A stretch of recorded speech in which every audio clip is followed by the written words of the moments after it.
Shalom and welcome to another Petach More podcast from Bay Abadan, promoting Noahide Judaism for Messianic Hebrews. Today is Wednesday, the 14th of May, 2025, and I have in the studio with me Anthony Vernon, who is an adjunct professor of philosophy at St. Thomas University, Miami Gardens, and Miami-Dade College. Welcome to the studio. Thank you for joining us today. How are you doing? I'm doing pretty well. Thank you for having me so much, sir. We're very happy that you popped along. It was interesting the way you discovered this channel, just because I think I did an episode where I mentioned the word fascism, and you have a special interest in that, and so you discovered the channel. You reached out to me, and it's very. We've had an interesting chit chat, getting to know each other a little bit behind the scenes here, and I think Anthony's got a lot of stuff which is very important to share with you. And to give us some more insight. As you know, we have been dancing around the topic of whether the MAGA movement is fascism, whether Donald Trump and Elon Musk are fascists or not. We've also been dancing around the topic of this MAGA movement as from our religious perspective. On this channel, Anthony is not representing the religious perspective. He's only going to represent the philosophical perspective. He has respect for religion and and Judaism and Noahide Judaism, so he's here. We've been dancing around the idea that this MAGA movement might be that scary one world religion that everybody's been talking about for a long time. But Anthony's got some more academically based opinions and knowledge to share with us. So I suppose we should just dive into it. We've got a small... If you have comments, you can share them, of course, in the comment section. We've got a couple of people writing already. Somebody saying hello and shalom to all. Somebody says, hello, y'all. Let's make a meme of Elon Musk hailing the Christian Reich. So we've got some interesting comments coming up. You're welcome to pop to join in the conversation, the discussion. You can also add comments afterwards in the talk afterwards. And but let's dive into it then. So Elon Musk and Donald Trump, the MAGA movement, I mean, we're seeing a lot of unusual stuff moving around the world these days. I think it's not just limited to America, of course. I think we've got different religions, different parts around the world. We've got Duterte in the Philippines. We've got Erdogan in Turkey. We had Boris Johnson and Rishi Sunak and the rise of the Reform Party of Nigel Farage in the UK. I think it all comes out of influence which comes from the Daily News Group, which gets unusual amount of promotion on Google. Even if you try to avoid the algorithm, you keep on clicking, I'm not interested in this, don't show me this. It keeps on showing you stuff from the Daily News Group, and the English speaking world is being affected by that. I live currently in the north of Ireland, and even in Ireland, the Republic of Ireland, they have been victim, I think, to the spread of this from Fleet Street, this information coming out of Fleet Street, which is somehow being promoted by Google. It's reached people in Australia, in New Zealand, in Canada, anywhere the English-speaking world are being subjected to the same sort of far-right, I don't know, Christian nationalist agenda. It looks pretty much fascist, but are we right in calling it fascist? Is it what is fascism? I mean, I understand the word fascist comes from a Latin word which means a cartel, which is usually like the promotion of one particular group over other groups. Cartels obviously associated mostly with organized crime. Help us out here. Tell us what is fascism? In defining fascism, I think it's important to go to the source directly. Benito Mussolini, who formalized the idea of fascism. And if you read his pamphlet, The Doctrine of Fascism, the best way to define it is that it is hyper-nationalism at all costs, that you put all of your energies into the nation, all of your energies into the state. Hyper-nationalism at all cost, all energies into the state. Well, that does seem pretty much, it does echo, but I mean, we do see that the MAGA movement is only interested in the nation of the United States of America, and everybody else in the world can go and rot as far as they're concerned. But does that make Donald Trump into a new Mussolini, or where would you place him on the spectrum? Is there a spectrum? Well, I don't think there is a spectrum of fascism. There are expressions of fascism, right? It would be weird to say that like Trujillo is a worse fascist than Franco because, causing human harm, causing human suffering is just always a problem. And so what it is, it's not like, oh, a spectrum or a rank order. It's just expressed differently nation by nation because what a nation values, what a nation desires, what a nation views as great, and what a nation importantly views as its enemies differs nation by nation. For Trujillo, it was the Haitians. For Mussolini, it was the socialists. For Hitler, it was the Jews. And in the American context at present time, the main targets of American fascism in this contemporary expression are immigrants and trans individuals. Mm, mm.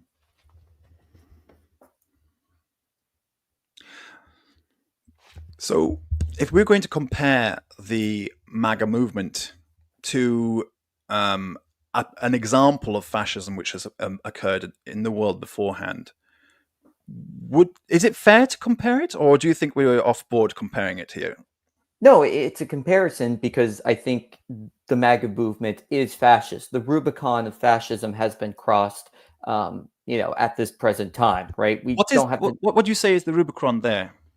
I think the Rubicon there is the expressed openness of, not just like these rhetorics of like, oh yeah, I like my country, I love my country. It's, this, you can even hear it amongst the health secretaries, Robert Kennedy and Dr. Oz. They talk about we need a more fit country, we need a more fit nation. People need to be fit to be ready to serve their country, right? Where it's like the regime that's in place in the United States, right? Everything that they express is for bolstering the greatness of the United States at the expense of all other countries, right? And this is what fascists do. Ultimately, what Mussolini desired is for each nation to try to bolster its greatness and then to be at competition with one another until the end, one nation would win out, right? So everyone pours their energies into their given state.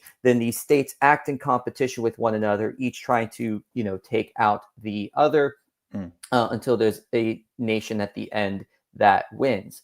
And again, in this sort of stuff, though, right, the rhetoric is very easily in that direction in the United States.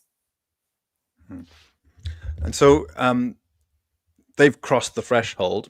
They fit the pattern. I suppose I should come back to my previous question before I interrupted you and asked you about the Rubicon.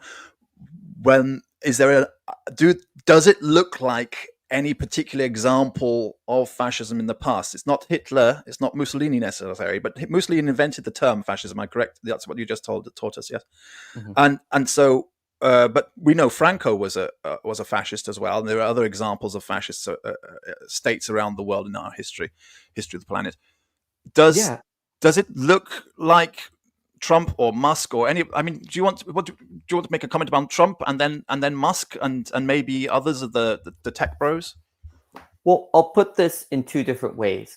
One, fascism never returns the same because the national symbols, the national, iconography, Are never unique to the matches. nation. Mm-hmm. Yes, exactly. So, for example, right, you're not going to have like bald eagle flags in Francoist Spain, right? You're not going to have "Don't Tread on Me" flags in, Batista's Cuba.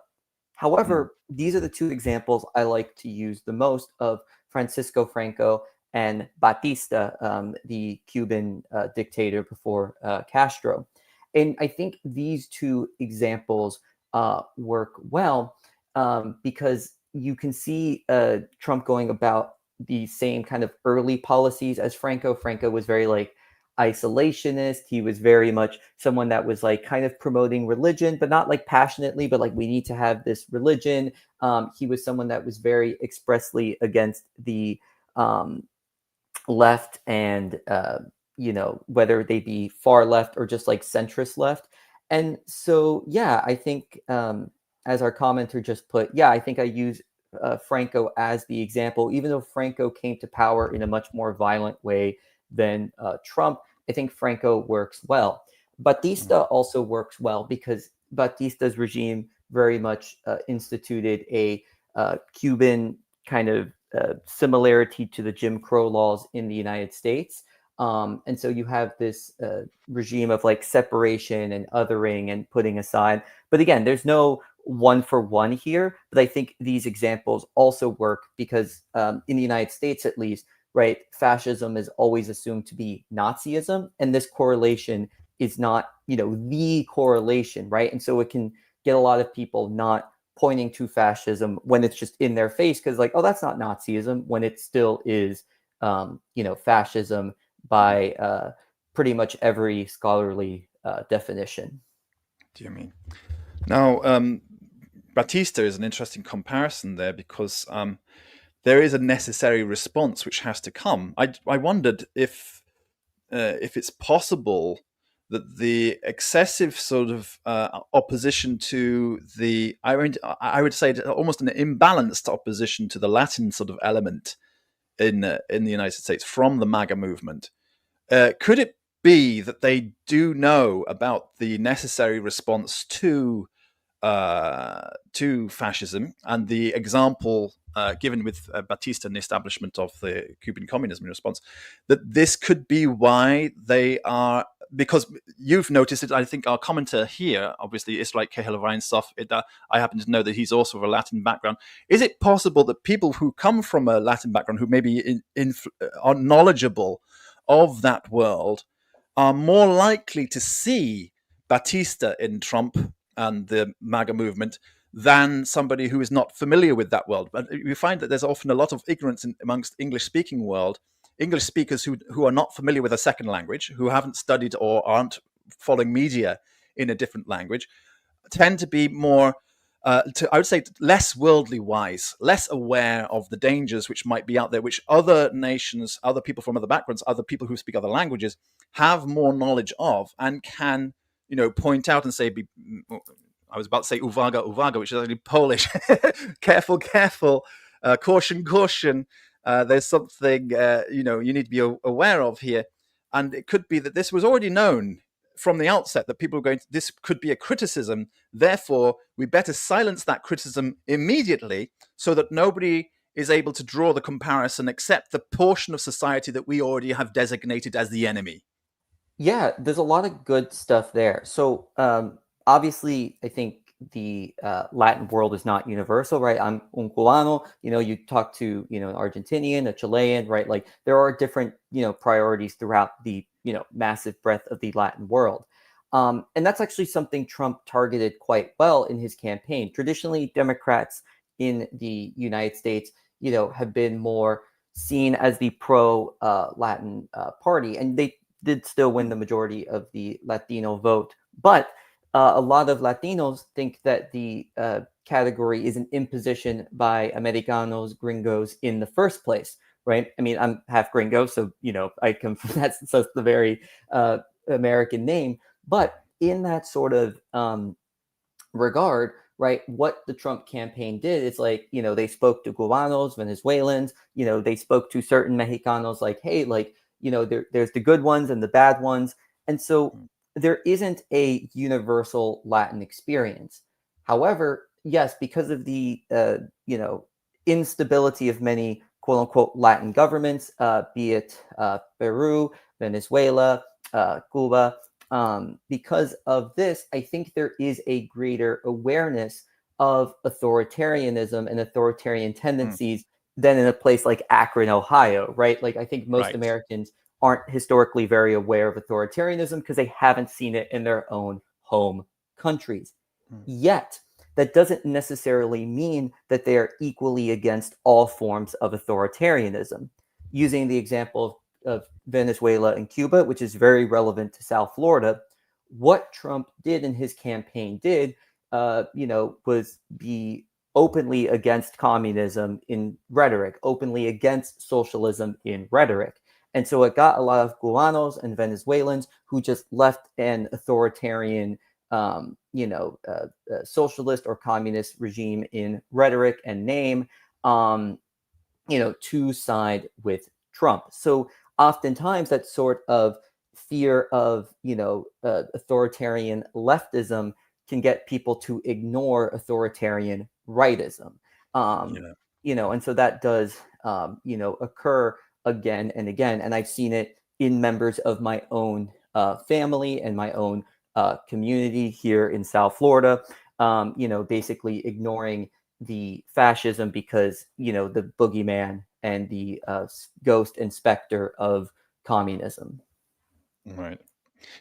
The thing is, I think that they've also, well, that's very insightful. Thank you so much for that. And that I think that they've also used the fear of authoritarianism to bring about a kind of almost an anarchy, um, um, which which they are playing on in order to bring about their authoritarianism. So they know that people are afraid of authoritarianism of the left. They use that. They play that card and say, "Oh yes, the left and the leftist authoritarian governments. You have to be careful of these communists all around the world." At the same time, they say, and you also have to be very, very careful of the anarchy, which is all around us. Anarchy, anarchy, anarchy, anarchy. So in the end, they're kind of shepherding. It's like they're shepherding people between this side and that side towards an authoritarianism of their own. It's not a left authoritarianism, and it's not a liberal anarchy, but it's therefore it is going to be authoritarian, but it's not going to be left authoritarian. And I'm just surprised sometimes that the people don't seem to be recognizing that they are actually being shepherded between these two towards a particular pen. But that's a Well, it's even worse than that. I like to speak about how fascism uses postmodernism as a tactic, even though they have a late modern end, right? The idea of, statism, of, even having a nation is a modern idea.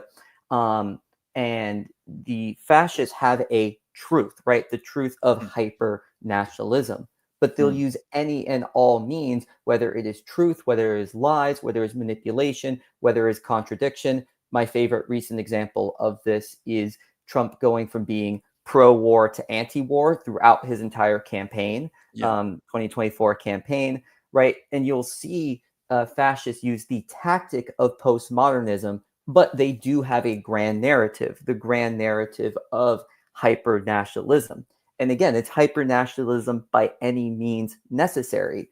And so you will use any tactic at hand, right? You'll get atheists into your camp through the mm, topic of trans issues. Oh, we'll get Cubans in our camp through the rhetoric against communism. Oh, we'll get rhinos in our camp, through the discussion of the stock market. We'll get everyday people in our camp through the price of eggs, right?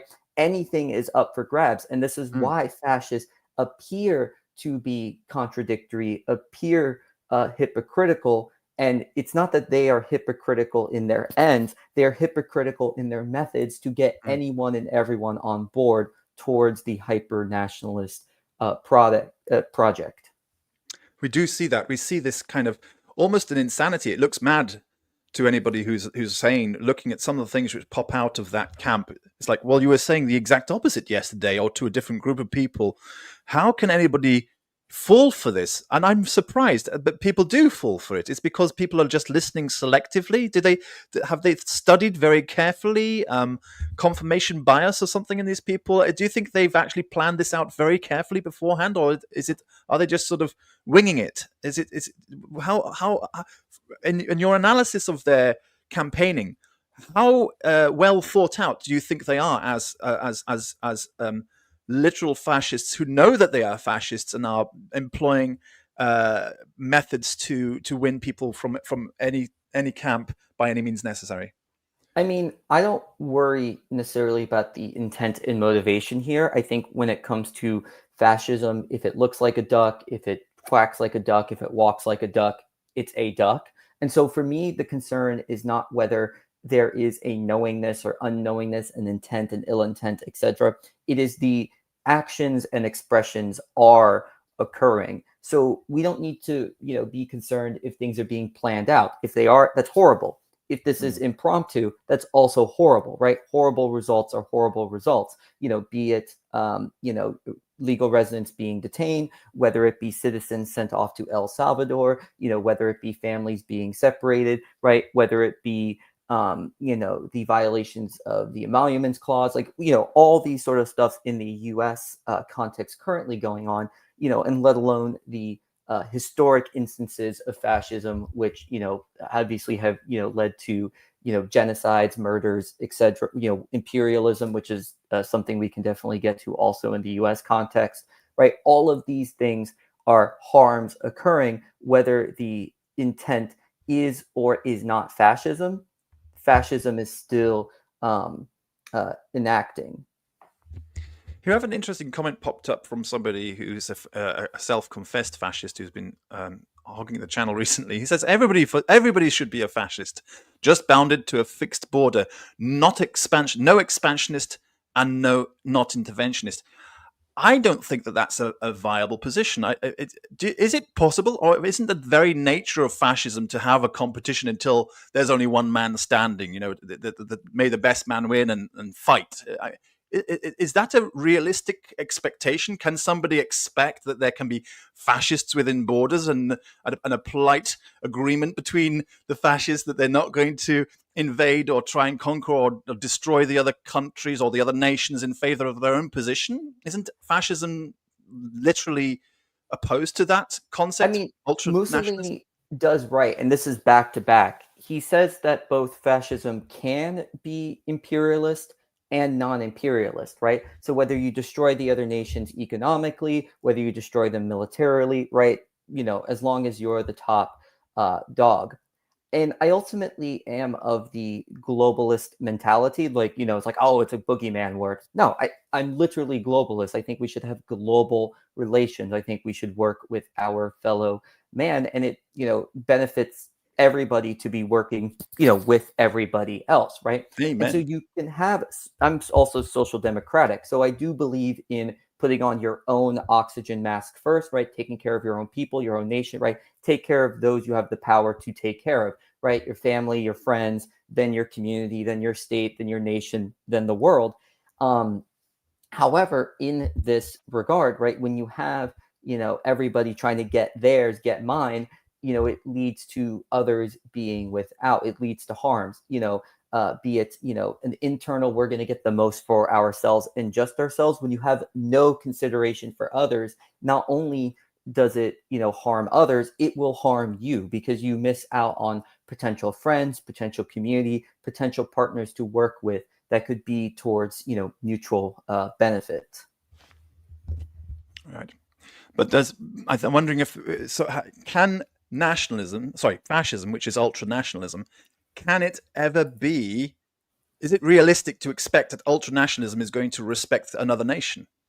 Well, no, it inherently can't, right? I mean, if you have Inherently can't. America first, then, Guatemala is second, Yeah, and so on. it inherently can't. I think that's the phrase that I was actually looking for something like that. I wasn't able to express it myself, but that's basically, yeah. I think I felt like that. But it seems that some people think it's possible to have this sort of a gentlemanly agreement of the nation state. Everybody's going to just respect each other behind their borders, and everybody can be fascist within their borders. But I think that expansionism, or at least with regards to whatever benefits the nation, is an inevitable aspect of fascism, and it's naive to imagine that that there can be this gentlemanly respect in a pit which is essentially built on competition. I mean, well, we've talked about it on this channel, and forgive me for using the religious language. This is a religious channel. The Zeusism. Zeus is the god of competition, and it's the way of the nations. The what we call the goyim in Judaism. The nations are following the national spirit, so they're not worshiping the God of all creation, the global God, the God of all mankind, of every nation. That the nations have always pitted it against each other and have never been able to establish that brotherly love. But the Abrahamic faiths came out and became popular with the majority of the population of the planet. Both Christians and Muslims taken together are a significant majority on the planet. and it's based upon the idea of the brotherhood of mankind, that we are all one.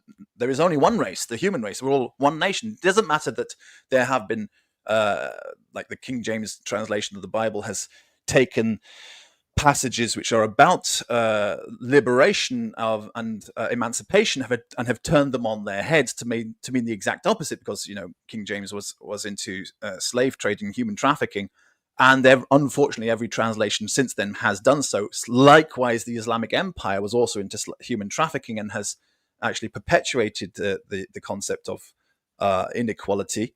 But there was nevertheless in both religions and Judaism inescapable verses concerning the brotherhood of mankind and the unity of the human race. We all descend from Adam. We're all part of one family, essentially. So we have always had this sort of global approach, or an internationalist or a transnationalist approach.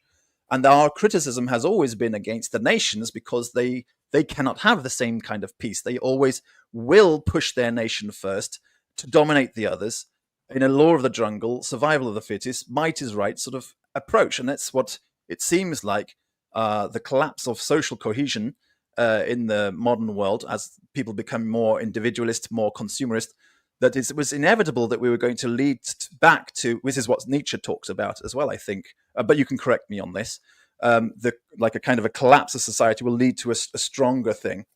And maybe that's what fascism is depending on. I think that, though, this fascism, this rise of this fascism across the world right now, this new fascism or techno-related fascism, um, maybe the fascism of the tech bros. I'm not sure if that's a correct way. You can correct me on these comments as you like. Just Yeah.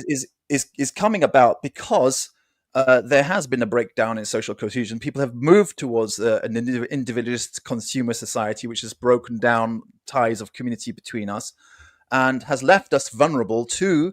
We're no longer a flock of people. We're individualists, and we're vulnerable to the wolves who've seen their opportunity and are coming in to take it. I mean, you know, Yeah, I do want to get to that, but I think I can ease that in um, with a couple of things on competition first.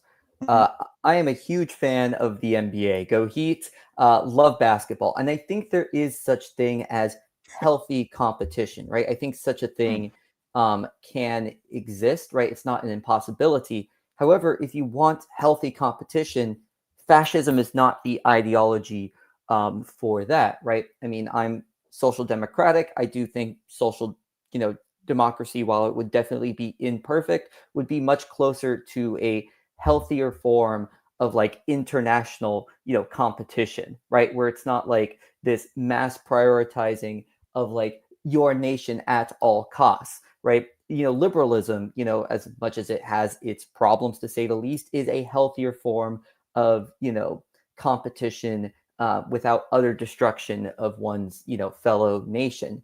And so yeah, I mean, again, I think borders can be useful as like zones of like enforcing laws and enforcing governance.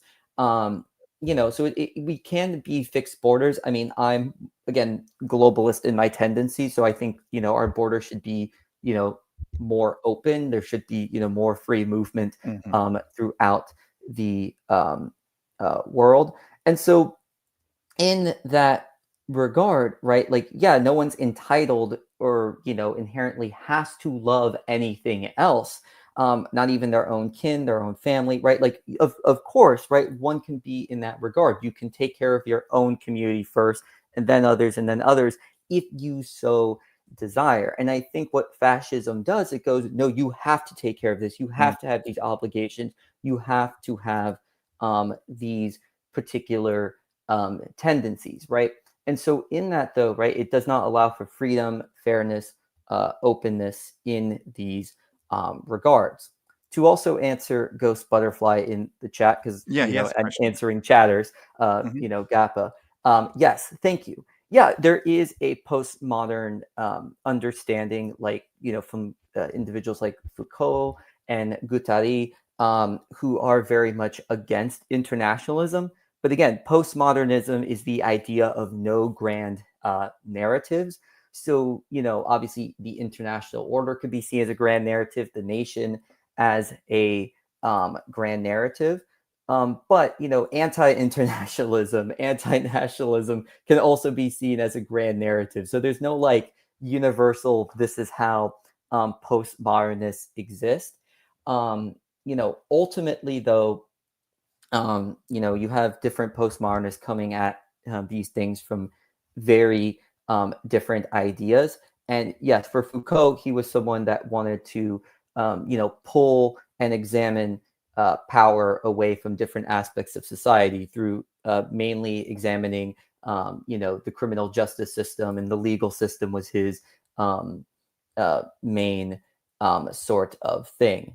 And so, in that regard of having grand narratives, right? There's many ways we can go with this. Yes, we could agree with Foucault and be less globalist, less international, or and we could be more globalized that way, or be more globalized through the nation.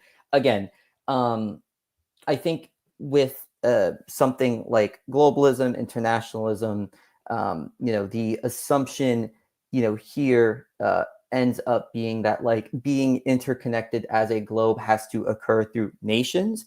Maybe it can, maybe it doesn't. Hard to say. And before we get to the techno feudalism stuff, I want to answer this last thing from GAPA. Yep. Um, I Which don't one? know if globalism leads to This one. cultural domination necessarily, right? Because ultimately, culture always evolves, right? There's no such thing as a static culture, right? We can see this in the long history of China and its movements, through Confucian emperors, Taoist emperors, Buddhist emperors, right? There's lots of, there is no such thing as like the pure Chinese culture, even as a largely historically isolationist nation throughout its very long history. And so, in the sense of domination or destruction, I don't think you can destroy culture, right? Culture is an evolving thing. It's an evolving matter. And so in this regard, what we have, yes, like with globalization led by the United States, yes, the United States has influenced many cultures, right, through its cinema, through its music, but then vice versa has occurred. I mean, the recent influx of Japanese cultural icons, symbols, art, media into the United States, I think has personally been a blessing. I think it's great to have, a globalism that's not a colonialism, because yes, Mhm. globalism could lead to Could lead colonialism, to lead to communism. those, Yeah. yeah, Foucauldian critiques where one Yeah. nation, one culture goes and tries to dominate the other. So all these things are careful and balanced. So while I didn't give exact answers to ghost butterflies or GAPA, I hope this stuff is helpful, even in its vagueness. Yeah, very helpful. I mean, that is the problem. I think that's why people associate globalism. I mean, when you're talking about globalism, when I talk about globalism, I think it comes across we're more talking about internationalism, maybe transnationalism, but going beyond the nation state idea and to looking to humanity as a whole and our economy as a global economy and things like this, rather than what I think a lot of people see globalism as a kind of imperialism, which is, I think, because of British Empire's sort of globalism, where it was imperialist colonialism, where they went around the world and pushed only British interests after leaving behind some kind of infrastructure. They expect to get some kind of benefit from that. So there is naturally going to be a suspicion, I suppose, if you are only thinking of things like the British As Empire there and the should Dutch be. Empire. There should be, of course, the Dutch Empire as well. Dutch Empire is still incredibly powerful, even though it's collapsed. It's actually still has the legacy for hundreds of years now. The legacy of the Dutch colonialism is still there, and that kind of is actually, I think that we see we see sometimes some of that coming out through Elon Musk. Actually, I think he has been influenced by a kind of a Dutch colonialist sort of attitude. Certainly seems like that sometimes, and we get we so it's ironic that people who are anti-globalists are actually voting for people like Trump and Musk, who Musk was part of the very. You can't deny that if you can't say, "Oh, I didn't vote for Musk, I voted for Trump." It's like, well, Musk was so much part of that campaign, you actually kind of voted for him, but you voted for him to have a position where nobody was going to watch him and he didn't have any accountability because he wasn't actually the campaign candidate. But they actually voted for globalists in the worst possible sense of the term, expansionism and imperialism, while imagining that they were somehow avoiding such things because they were using the language against globalists, people like you and me, internationalists, who are the ones who are scapegoated in that sense. I'm just absolutely astounded sometimes that people can actually believe what comes out of the mouths of these people when they're saying one thing 1 minute and a different thing another minute, and I don't even know if they are really. That's what I'm trying to get at.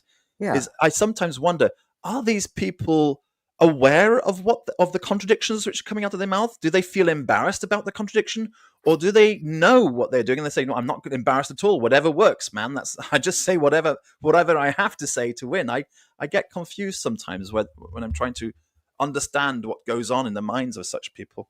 Yeah, I mean, I would say though, rather than pointing at others, right, the judge not lest you be judged yourself Mm, mentality that's, in supposed to be in Christianity. I think it's very important to point that we all have these biases, we all have contradictions, right? That's just mm, something true for people. So I think at the end of the day, it's just a human tendency. Some are better at like navigating through cognitive dissonance, some are mm, worse, but we all have it to a degree. We all have things that we're cognitively dissonant about, or kind of stuck on, that don't make sense. Like my love of the Miami Heat is not a rational love for the Miami Heat, right? None of the players are from Miami. I don't think in this roster, right? None of the owners are. I don't think the owners from Miami, right? Like it's not a truly Miami team. It just happens to be geographically located in South Florida. And so my mm. enjoyment of the Heat is not a rational sort of thing. However, this is a lot less problematic than when we are talking about, geopolitics, for example, right? So, when I'm, not checking my cognitive bias, be it on local, state, national, global politics, that's a lot more difficult. And I think a lot of this, um, comes down to individuals who, have not been, educated on these matters. And not that one has to be educated in a scholarly sense, right? And I think every form of education is valid, be it through YouTube, be it through college or university, trade school, right? Like none of these things are inherently worse than any others. All education is a quality education to have.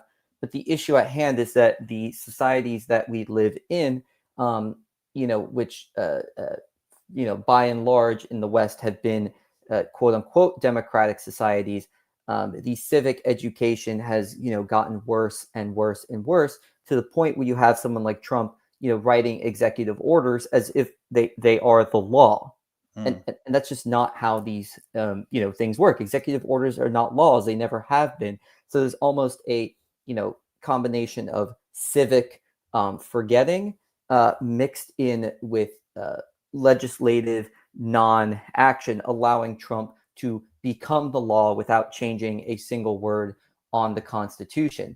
And Yeah, so this kind of gets back into your sort of question. I think a lot of it comes down to using existing tools to reframe the discussion. So it doesn't even necessarily have to be cognitive, bias examination. It also could just come down to, you know, um, almost this forgetting while you're caught up in the frenzy, while you're caught up in the vibes, while you're caught up in the rhetoric, forgetting how things operate, forgetting that there was a contradiction, forgetting that there was this, right? We all do it to a degree, but it becomes a lot more concerning when it's, global fascism as opposed to, are the Heat going to win the finals this year?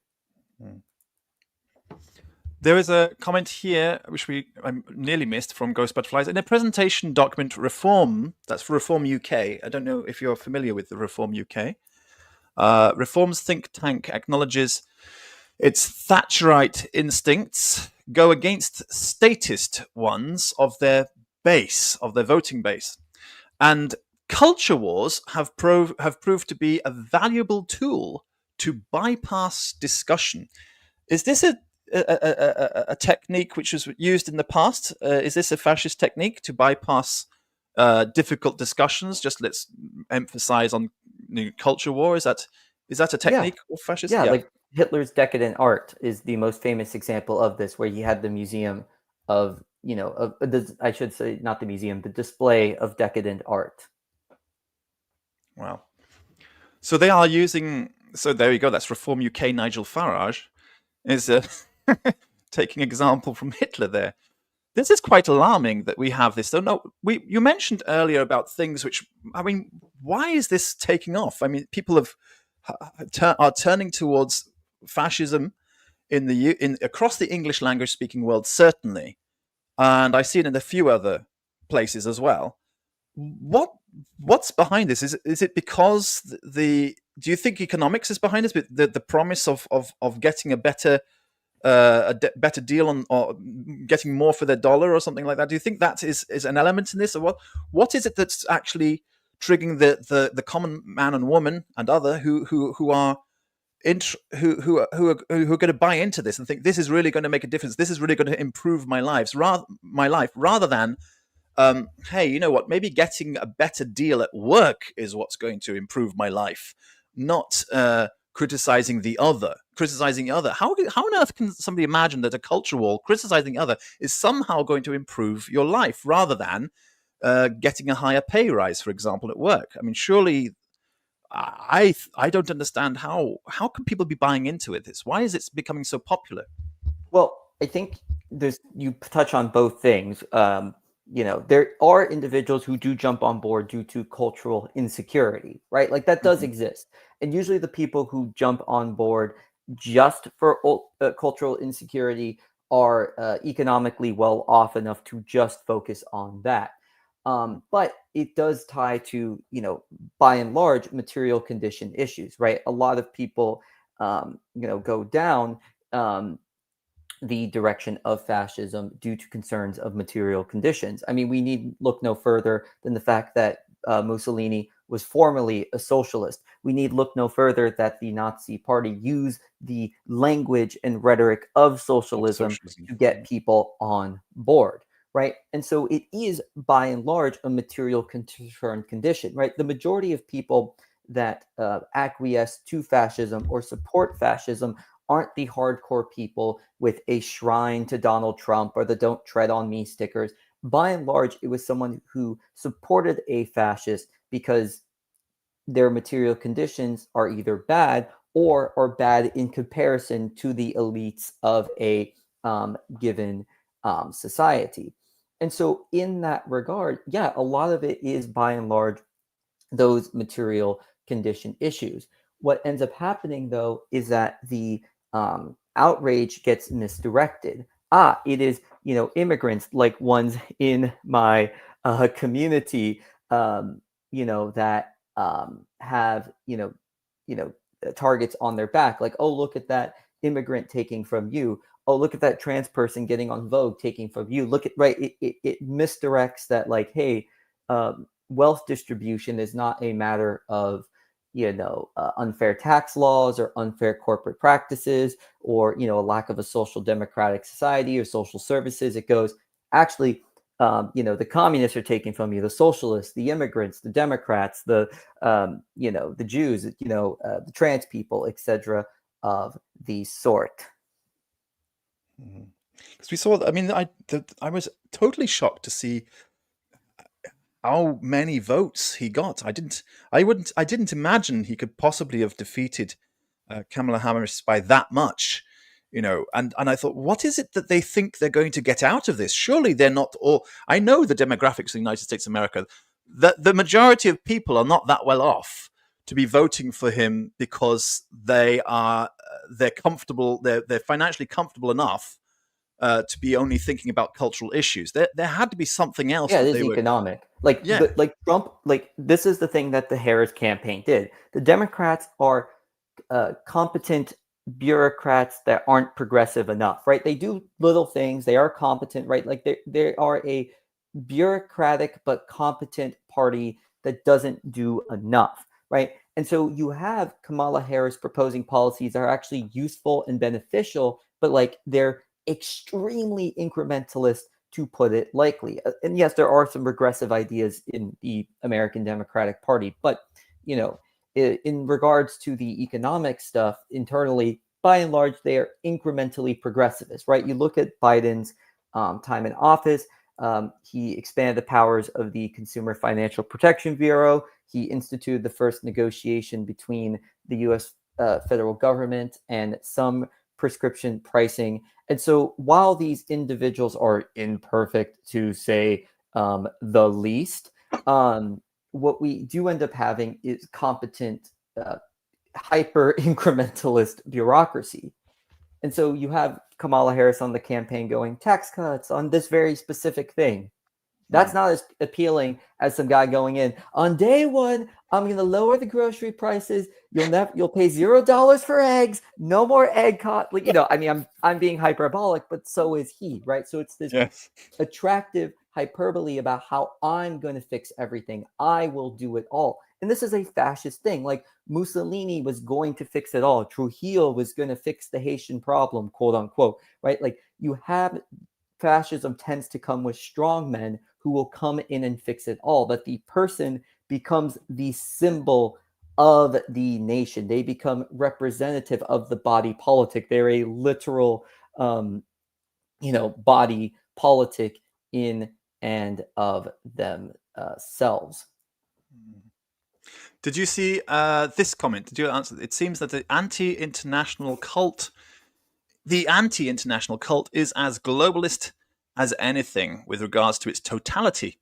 And the pivot of money behind the John Birch Society into the CSE, I'm not entirely sure what the CSE is, and the Tea Party set the standard. Yeah, I mean, we could see this with like like the Cato Institute type stuff also, where they're very much like, we're a libertarian. Just kidding. I like, in many of their, we need, because it's this issue of that, like they're globalist economically, right? Like they're Randians in many ways, like, like John Birch people, CSC people, Cato Institute people.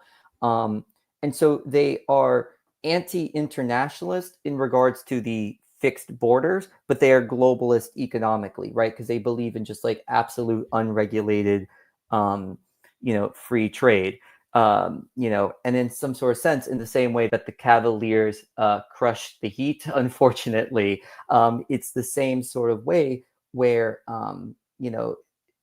I think anti-internationalism is meant to crush any sort of sense of having a global community while spurring on a global economic dominance, right? We can see this sort of mentality also in the IMF, right? The IMF very much has this mentality of like,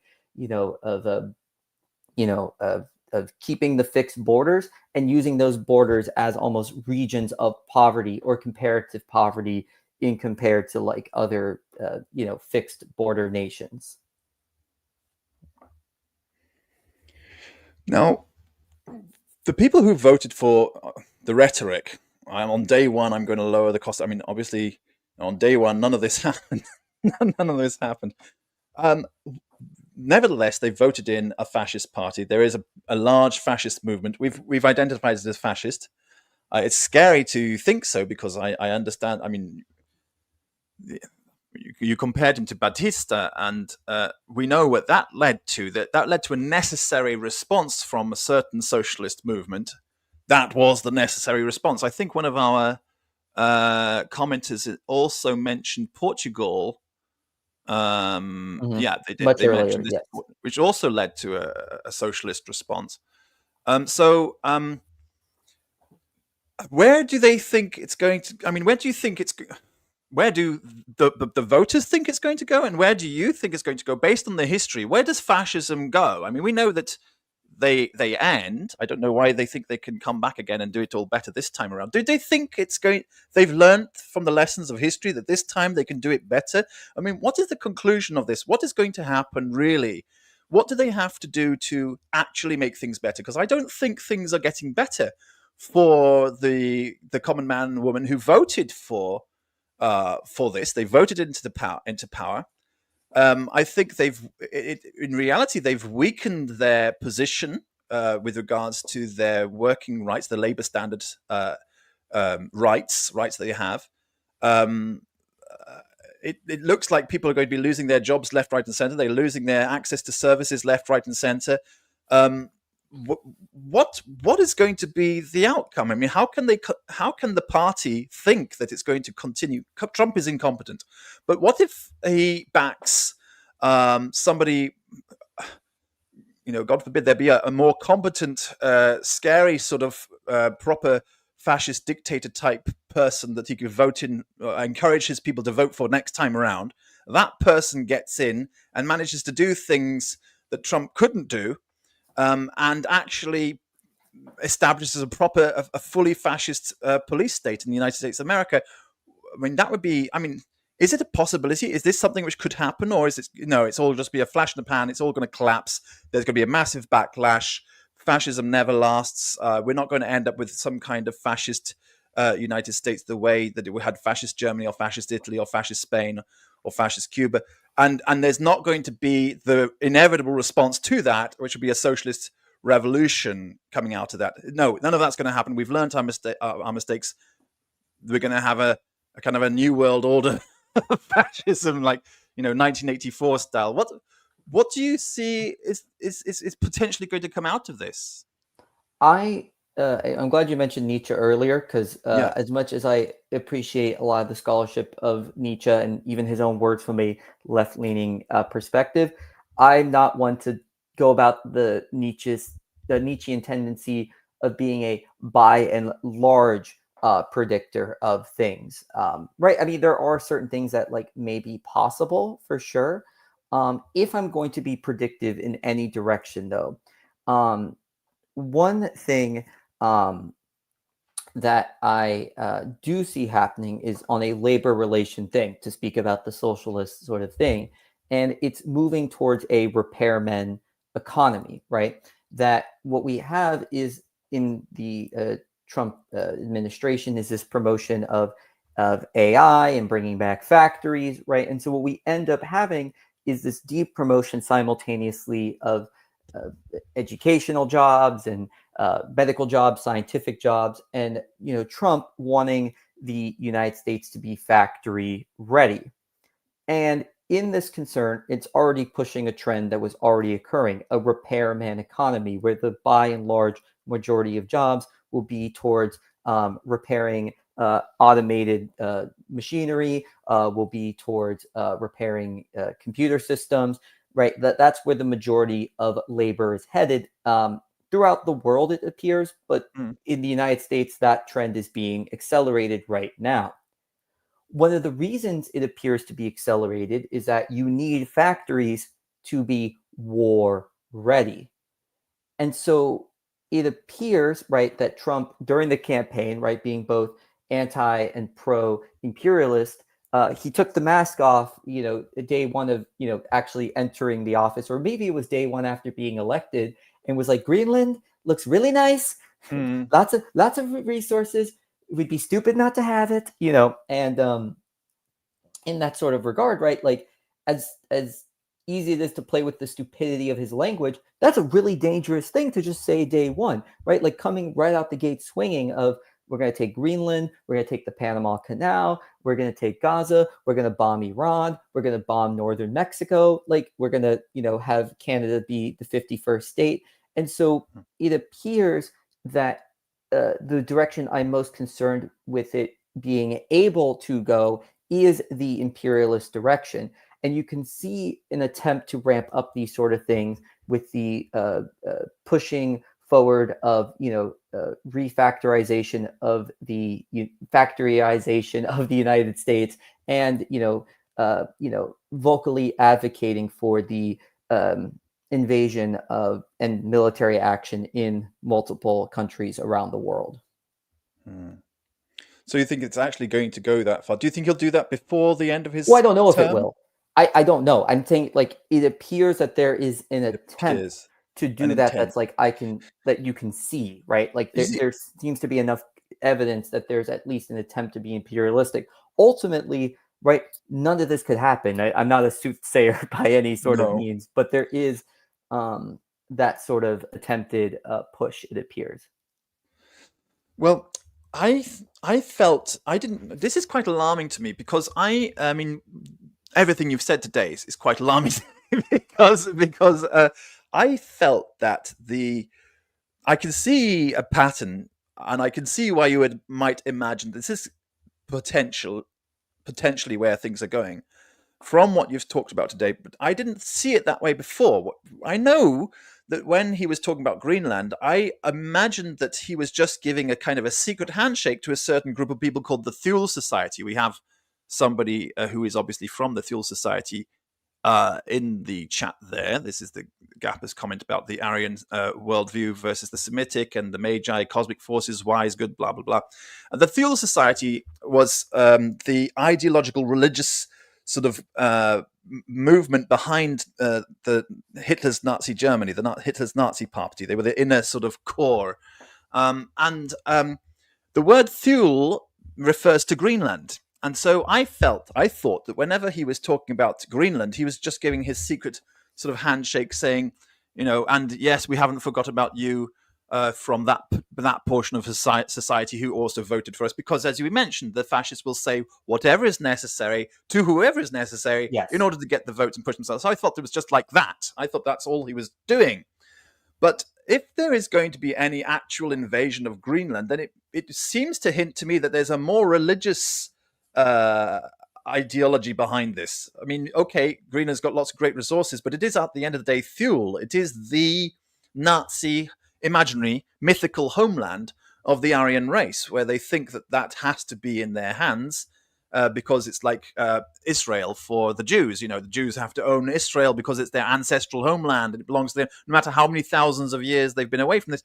Fuel, i.e., Greenland, is the same for this weird cult, this very religious cult. I'm not sure how Well, I could widespread tie this cult might I be. could tie Sorry. this in because at the end, fascism often gets referred to as a death cult, Yeah. be it the death of the individual. Mussolini writes that the individual matters insofar as they assist the state.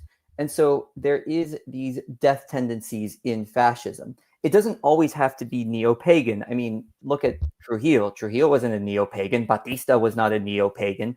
But it's bringing in anyone and everyone who will help out your cause of all Mm. energies to the state. You need to bring in the Thule people. You need to bring in the rhinos. You need to they'll do whatever. And it Whatever. just so happens that the Thule stuff aligns with the greatness of the United States. I mean, there's even been rumors of like Elon Musk being interested in the Thule Yeah. sort of stuff. But again, no importa. Pero the thing that's happening here is, oh, how can we push the greatness of the nation? Oh, we can have big fancy island with all of its resources, right? Like, oh, we can, control the Arctic, right? So it is, again, any sort of ends that are convenient towards hyper nationalism will be used.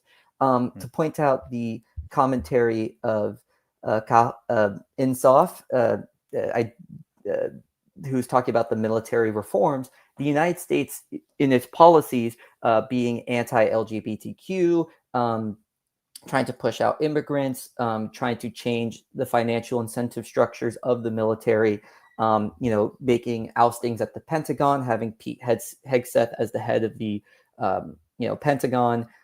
It's trying to change the military towards a loyalty towards the nationalist project, right? A loyalty towards, hey, like we're gonna, project our power, as much as possible. And so ultimately, this can come out in very strange ways, though, right? When you include anyone that's towards the ends of your projects and not the particulars, you end up with a gaggle of weirdos in every fascist regime, right? Nazism is just the par excellence of having like cultic weirdos in the group, right? You didn't have as much of this with Trujillo or Batista or Franco, but Trump ism is second place, not in regards to the horrificness of its actions, but it's second place in regards to just having weirdos in its ranks with all sorts of weird, Mm. erratic ideas. Mm-hmm, mm-hmm. Well, of course, there's also there are the resources available, so it's appealing to more than one type of group. I'm going to do something now. If you're up for it, I'll open up the chat for anybody who wants to come into the studio. Best behavior. You're welcome to pop in.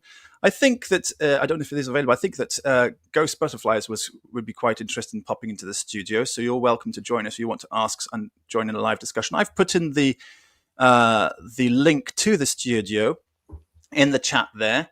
If anybody does want to join in, I will choose who I add to the stream based on the characters of the people that I know, because I know most of my viewers, and I think there'll be some good input from some people. So that's there if you want to join us and ask questions directly.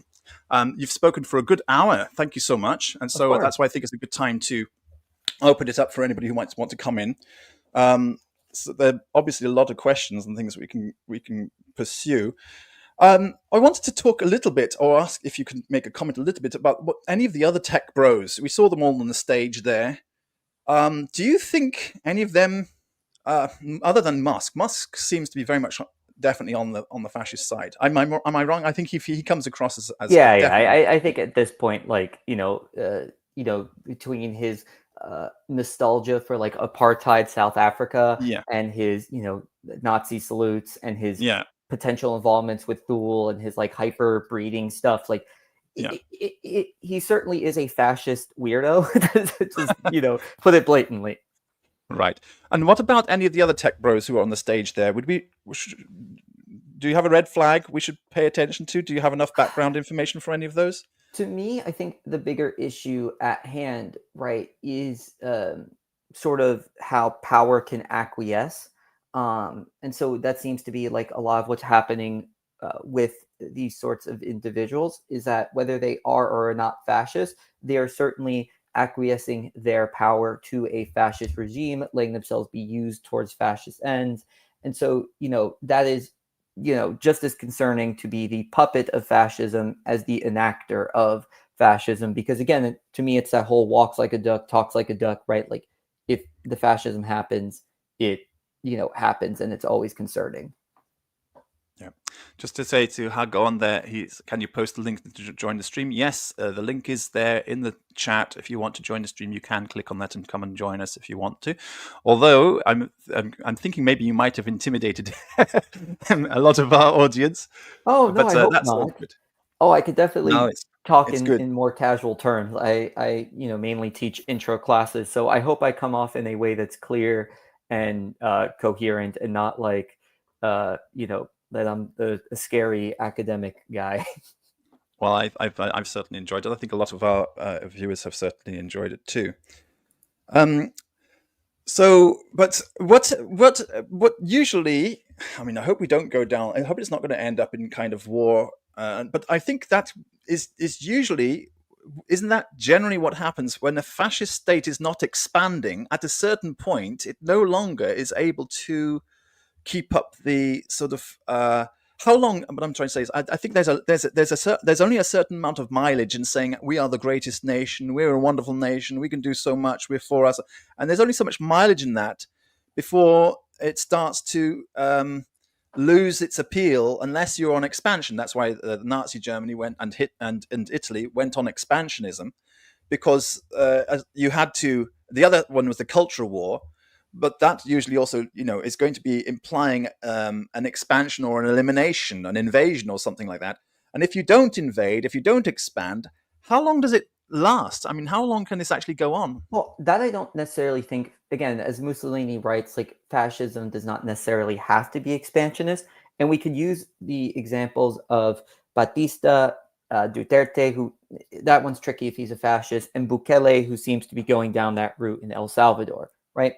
For Batista, given that he was in favor of the white minority in Cuba, right, there was always a larger portion of Afro-Cubans that could be pushed aside and marginalized. In South Africa, right, again, same sort of issue, right, definitely bordered on fascism there. Don't know if it didn't get there, but it was certainly very white nationalist, right? Again, there was always more minorities to go after and neighbors to invade.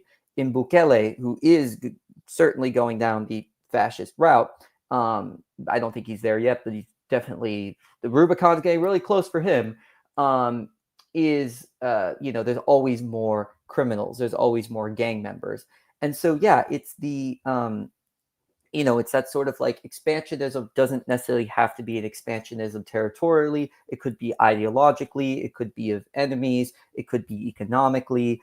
And so, yeah, again, there's that concern also where more and more people get marginalized within a nation. This is why those expansionist countries, also those fascist expansionist countries, also find more and more people to push aside. It is often forgotten in Nazi Germany how individuals with disabilities were heavily targeted. And I have an expressed concern about this, given that my own girlfriend has very, obvious, paralysis, right? She is someone, with very clear disabilities. And so that's also part of my concern. My mother and sister work as speech pathologists, right? So I've been around disability my entire life. And so that's also a concern. And the concern gets heightened when it's something like, I don't know, let's just say Robert Kennedy Jr. Wants to put up an autism registry, like of autistic people. So yeah, I think that's also the concern here. It's not just an expansionism of territory,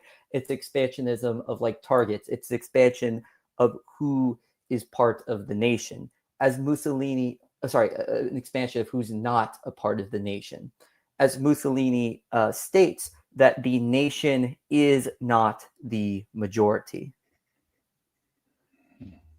I'm also very concerned about the way that the people with disabilities are being sidelined in this. It's kind of strange because Musk himself sort of boasts about being on the autistic spectrum. I don't know if he has a diagnosis or whether he just placed himself on the spectrum because he sympathized with it. But it is alarming to see how, and the way things are going in the United Kingdom, even the Labour Party, the left-wing party, is actually marginalizing and making it more difficult for people with disabilities. What you need to do really is, I think that what was a potentially good thing that could have happened coming out of COVID-19, just to change the subject a little bit, was that there could have been more people working from home, more jobs from home, and now that's over. People are returning to the office, and work from home is going down. There's less and less opportunities for people to work from home. And nevertheless, the UK government imagines that because it was possible during COVID-19, therefore, many people with disabilities can actually go to work because they can work from home, even if those jobs are no longer available. So they're removing a lot of support which was there for people with disabilities in order to help them to get work and to be able to participate in jobs that they would have loved to do. But they could not do because of various physical or other restrictions which needed to be mediated in the workplace in order to give them access to the workplace. But it's quite alarming that this is just the attitude is that no, we're not going to care about them anymore. We're just going to remove all access is going to be cancelled, and if you're not fit enough, then tough. That seems to be the attitude which is coming across. It's very callous, and it reminds me of the sort of the eugenics sort of programs that were going on in those days. We have got actually Gapper here, who's wanted to join us in the studio. I'm not sure if Gapper, I'm going to add you to the stream, but if we have any language problems, I'm going to remove you from the stream. So here you go, Gapper. Shalom. If you want to have a direct comment, you're welcome to open up your mic and speak now. Hi, very thank you for the opportunity. Yeah. Regardless of everything, I really appreciate your efforts. Okay. I want to ask a question regarding the nature of ownership of land. Mm-hmm. Who owns? Is there any theory backing up who owns what? For example, if we want to proceed here, who owns the moon?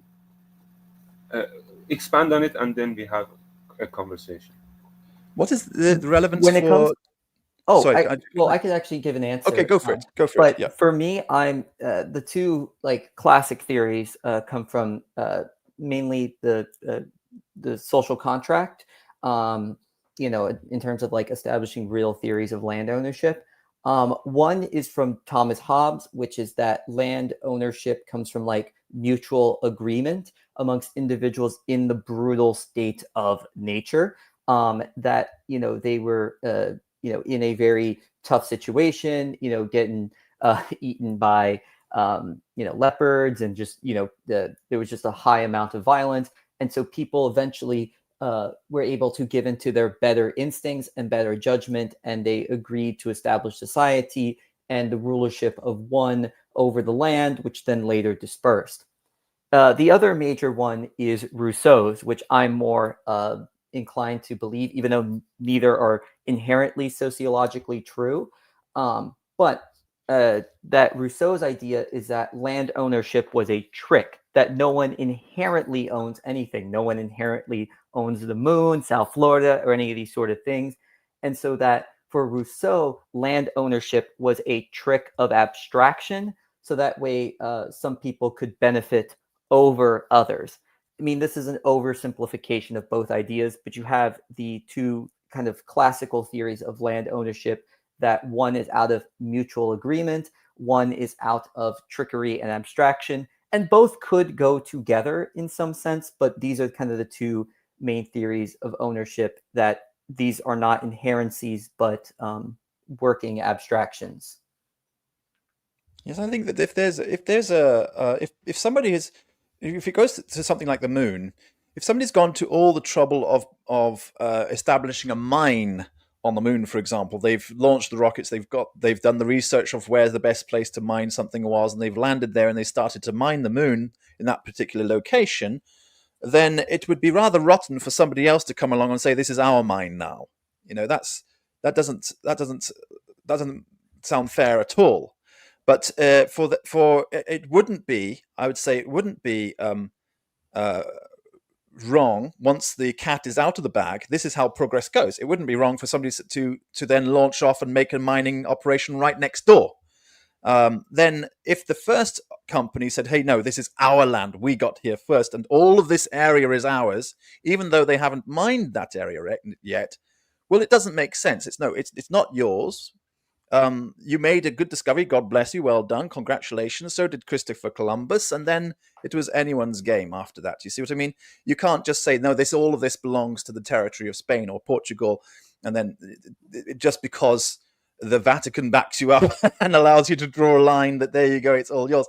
The same goes with the moon. The same goes with Mars. Just because you be the first people to go there and colonize it doesn't mean the moon belongs to you. Just because you're the first people to go to Mars and colonize it doesn't mean that Mars belongs to you. Just because you were the first to set up a mining operation on a particular asteroid doesn't mean that asteroid belongs to you. But we have to accept that once somebody has made a discovery which is beneficial to mankind, ideas catch on.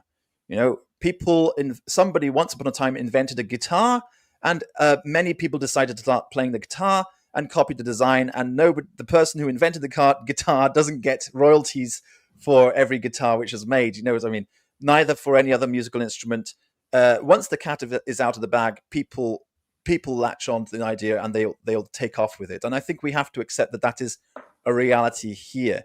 But there is an inherent sense of what is fair and what is not fair, and it's not fair for somebody who has put all of their effort into a particular project to have that project taken out of their hands by somebody else without any compensation, which is why I take the side of the workers, because the workers are the ones who do all of this. Of course, there are people who put investors. Investors are also important. Investment is also important, but the director of a company is not necessarily always the investor, neither the worker. So I think there should be more cooperation between workers and investors to find out, where ownership of a particular project lies. But with regards to owning the whole moon, I would say that's Antarctica as well. That's for all of humanity. It would be much better if all of humanity could recognize that it's all about the workers and the investors, and to make sure that the workers and the investors get their fair share out of what they've put down there. Investors may put up all the money for machinery, but the machinery is pretty useless if you don't have people to operate these things, and that's why operators have to be regarded as equal to investors and not subordinate in any way. So it's got to be, but I think it's going to be better if we work together as a global society to achieve such things than as individualists. I don't think we can do it as individualists. If we try as individualists, it'll only end up creating a slave society where workers are at the beck and call of people who consider themselves to be the elite. Is that okay, Gappa? Did that answer your question? I want to legitimize a theory of ownership of nations. That's why I posed the question of ownership. I formulate my conception of it and to see your reaction. A theory of ownership is who owns the land, the one who controls the land owns the land. It means it can provide the defensive forces and so on. I think the communistic globalistic tendencies is to deny the ownership and say that it is a collective ownership of all of the people. So it can push the projects of the globalism and anti-nationalism. But the theory of ownership I like is, I don't know, first one who reaches and claims the land.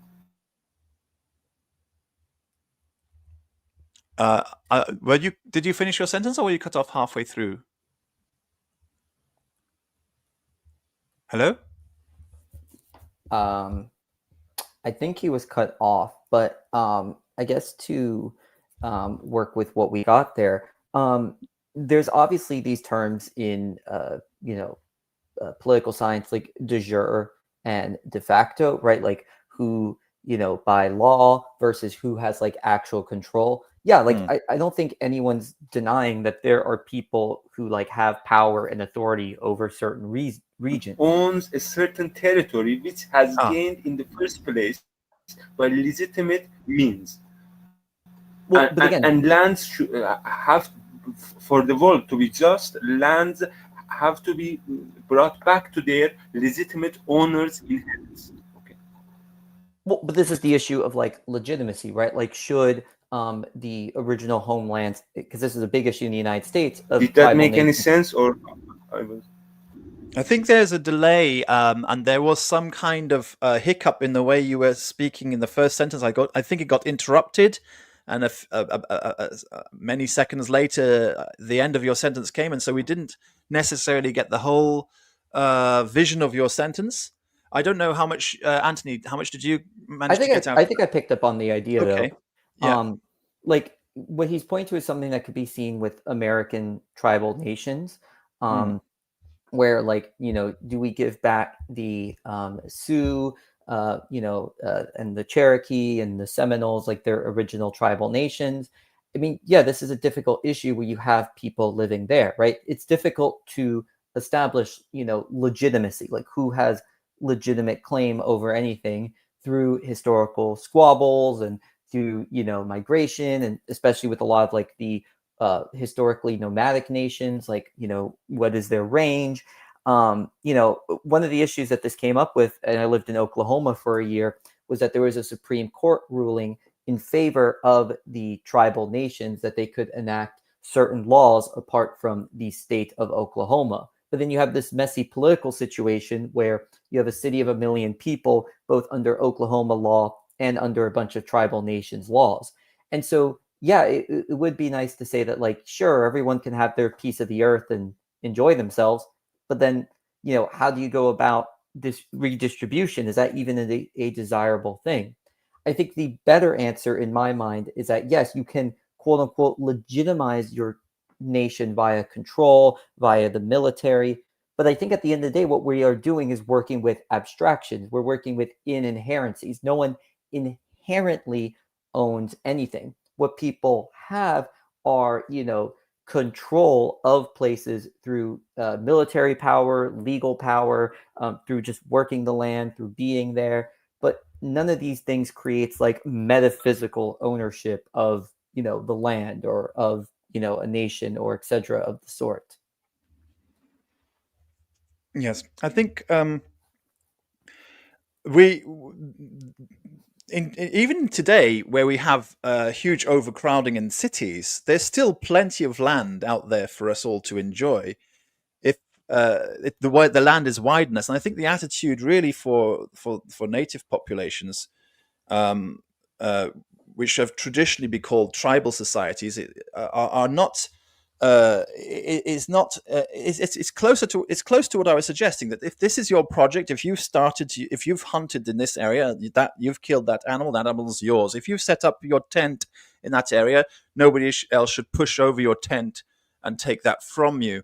The problem comes when you've got overcrowding, and when you've got people who are trying to push others off of the place where they are settled, and saying, "Now, no, we're going to do something else with this land. We don't respect your rights of we don't respect your ability, your right to exercise control over the spot that you have settled on, or that you're standing on." This lack of respect for the other person's project is what led to the pushing the native people off to their lands all around the world, in Australia, in New Zealand, in South America, in North America, in Siberia.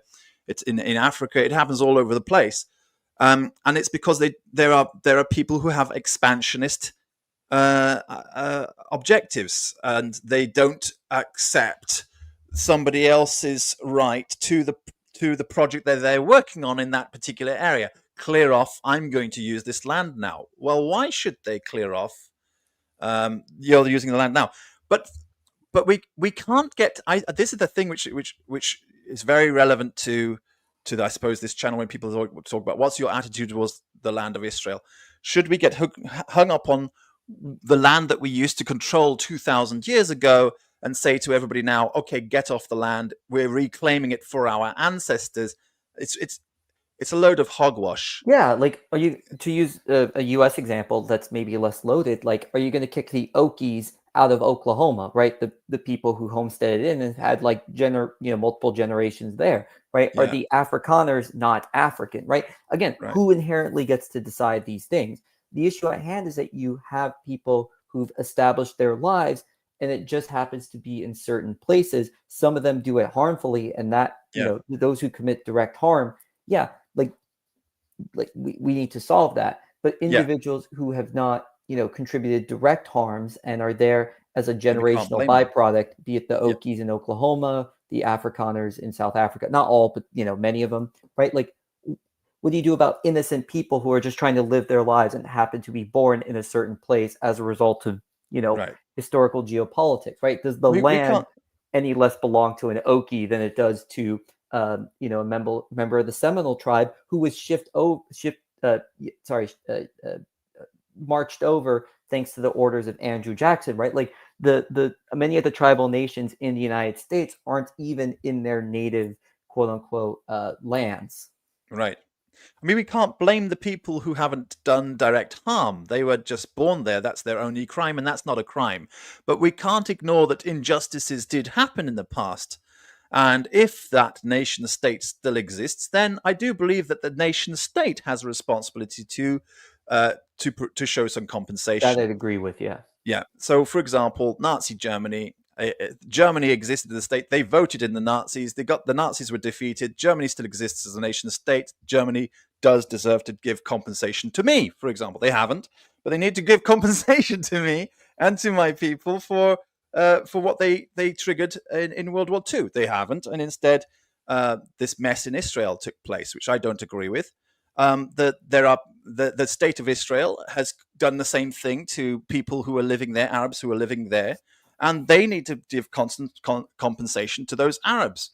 The United States of America still exists in places which they mistreated earlier nations, and they need to give compensation to those people as well. So if the nation state still exists, okay.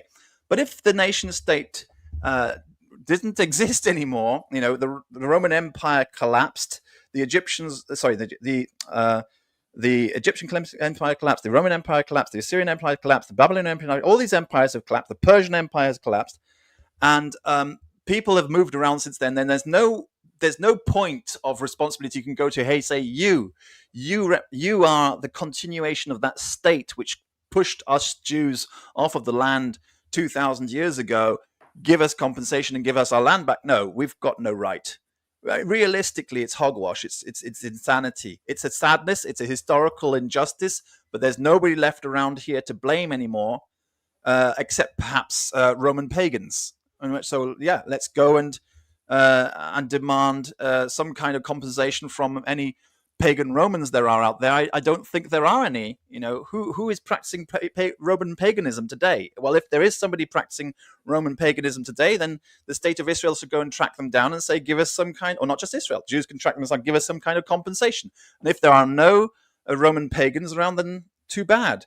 Who else can we blame? It's crazy to go back too far. If there is somebody who is a continuation of an institution, a clear continuation of that institution in existence today, then you might be able to go and have some kind of legal case against them, or at least some kind of claim against them. But if they don't exist, then you don't really have a claim for things which have happened in the past. It's insanity. But what we do have is a situation where there are people who were born in the area, who have committed no crime against the people in the area other than to be born, and to be born is not a crime. So we have to respect their right to that position too, and acknowledge we can't whitewash and pretend that there was no injustice took place in the past. An injustice took place, it happened. The institution which carried out the injustice is no longer in existence. What can we do about it? Is too late, it's over. Russian nationalism, Russian nation may have the state where Russia is today, for example, occupied many territories of native people, 81 ethnic groups across the state, across what we call the Russian Federation today.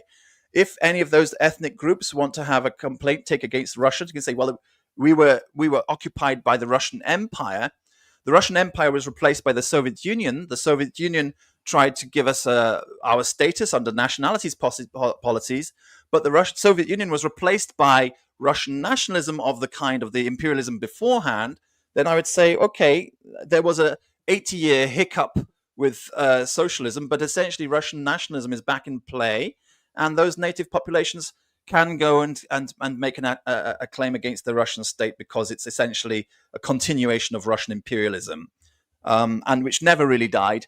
It was just suppressed during the Soviet Union. So maybe there could be something in that. But you've got to look. What you cannot do is have a one-size-fits-all solution. There is no such thing as a one-size-fits-all. You do have to look at the ins and outs and the intricacies of a particular situation in order to find out a just solution. Justice and what is fair is going to be based on looking at all of the ins and outs of that particular situation. And there are things which are clearly not crimes, like being born in a place cannot be considered a crime. So does that satisfy you, Gappa? A strange presupposition that I have is I regard land as a living thing, like everything, like a panpsychism approach to the world. Okay, so when land has not been land as panpsychism, land as some living thing, land, the mountains, the rivers. When it is not inhabited yet, when someone comes and it merges with the land, there occurs some form of a marriage. Okay. And for the nationalism of the future, the war. Okay, for America is entitled to give up some land, or else the future nationalism is not in the right foundation, because we have to establish a just theory of ownership based on the legitimacy is continuity of the most ancient people, that they have a continued heritage and bound to that land. That land it belongs to them, and this right is unalienable. Okay, you cannot Unalienable. force the owner. It's like marriage, inalienable. Yeah, I think in this paradigm, and land is mother of all problems. The compensation problems and things, they are secondary.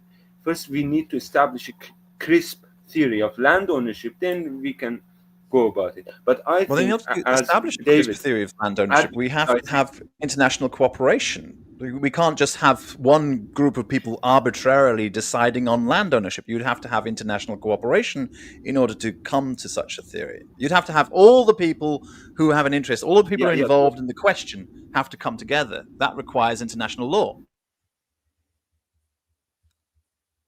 yeah, the current paradigm, I think, is based on control and power, but it has to be reverted to some form of some form of other form of conceptualization. As David, I think, advocates, he treats the ownership as something superficial, but I see it as something like marriage, something fundamental. The relation between land and people are much because I developed this as a solution for the conflicts.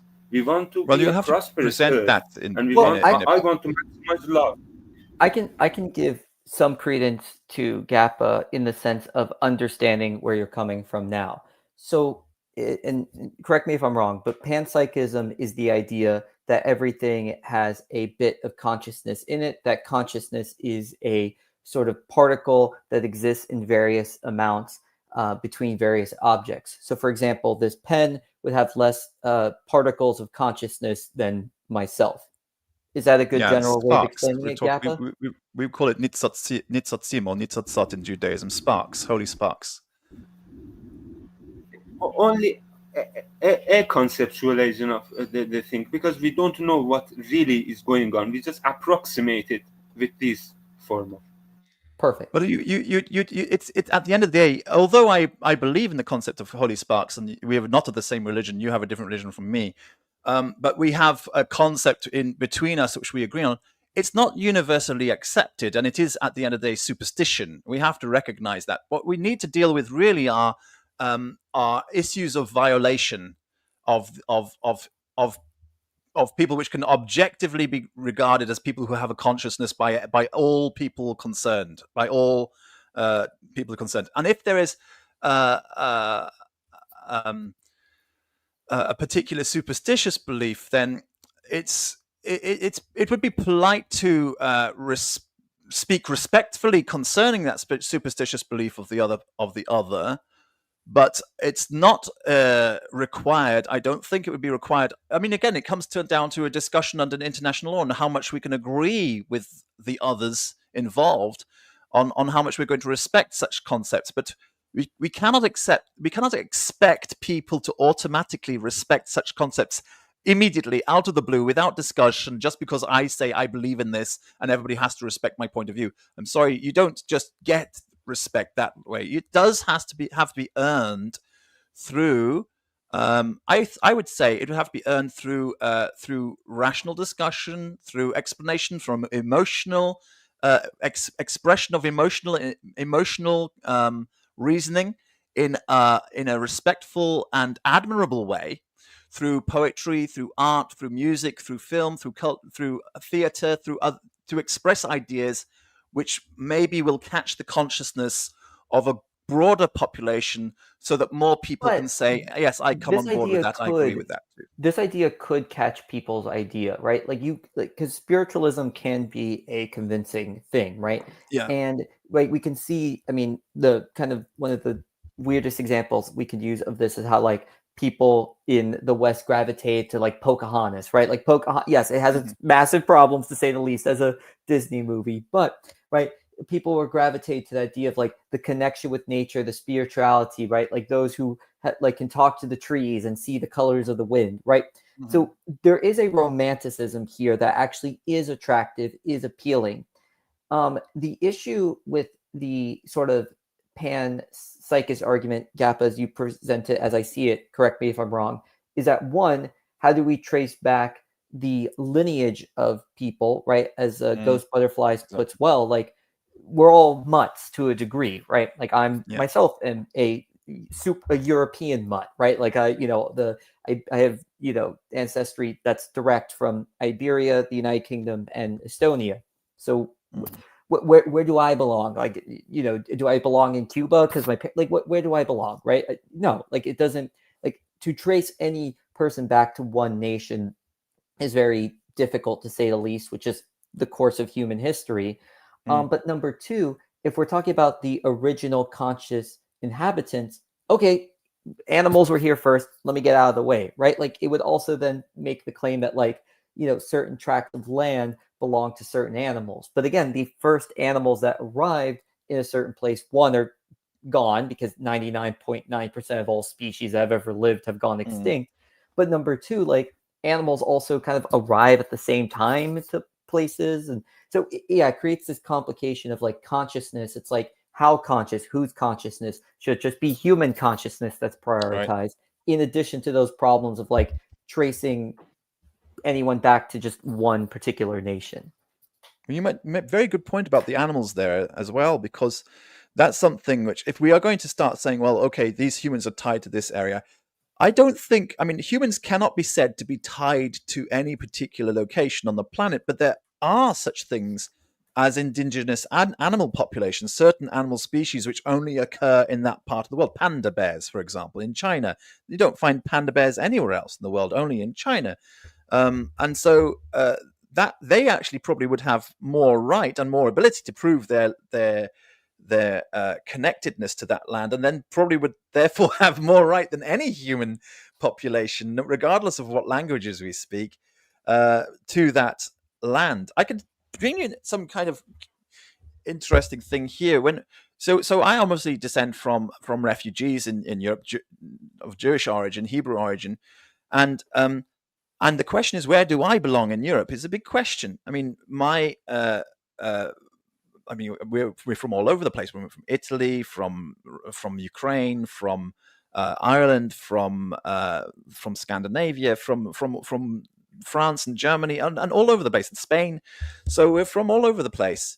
And then, which side would I take and say, okay, I belong here? We ended up in the United Kingdom because of the World War II, and part of my family were refugees in the United Kingdom from during the Russian pogroms, and another part of my family was refugees in the United Kingdom from World War II. So where do we go back? If I say, well, most of my family came from Eastern Europe, say, so should I go back to Eastern Europe? Do I belong there? Do I belong here in the United Kingdom? Should I go to Israel? I mean, when I was suffering a lot of anti-Semitic abuse, my family was our house was suffering. Was being attacked. We had our wall kicked in, the mezuzah ripped off our doors. We were getting things thrown at us all the time in Cardiff, in South Wales, in the United Kingdom, not that long ago. When we were reporting it to the police said, the policeman that we spoke to suggested, have you out of the blue, just assumed, oh, you're Jewish.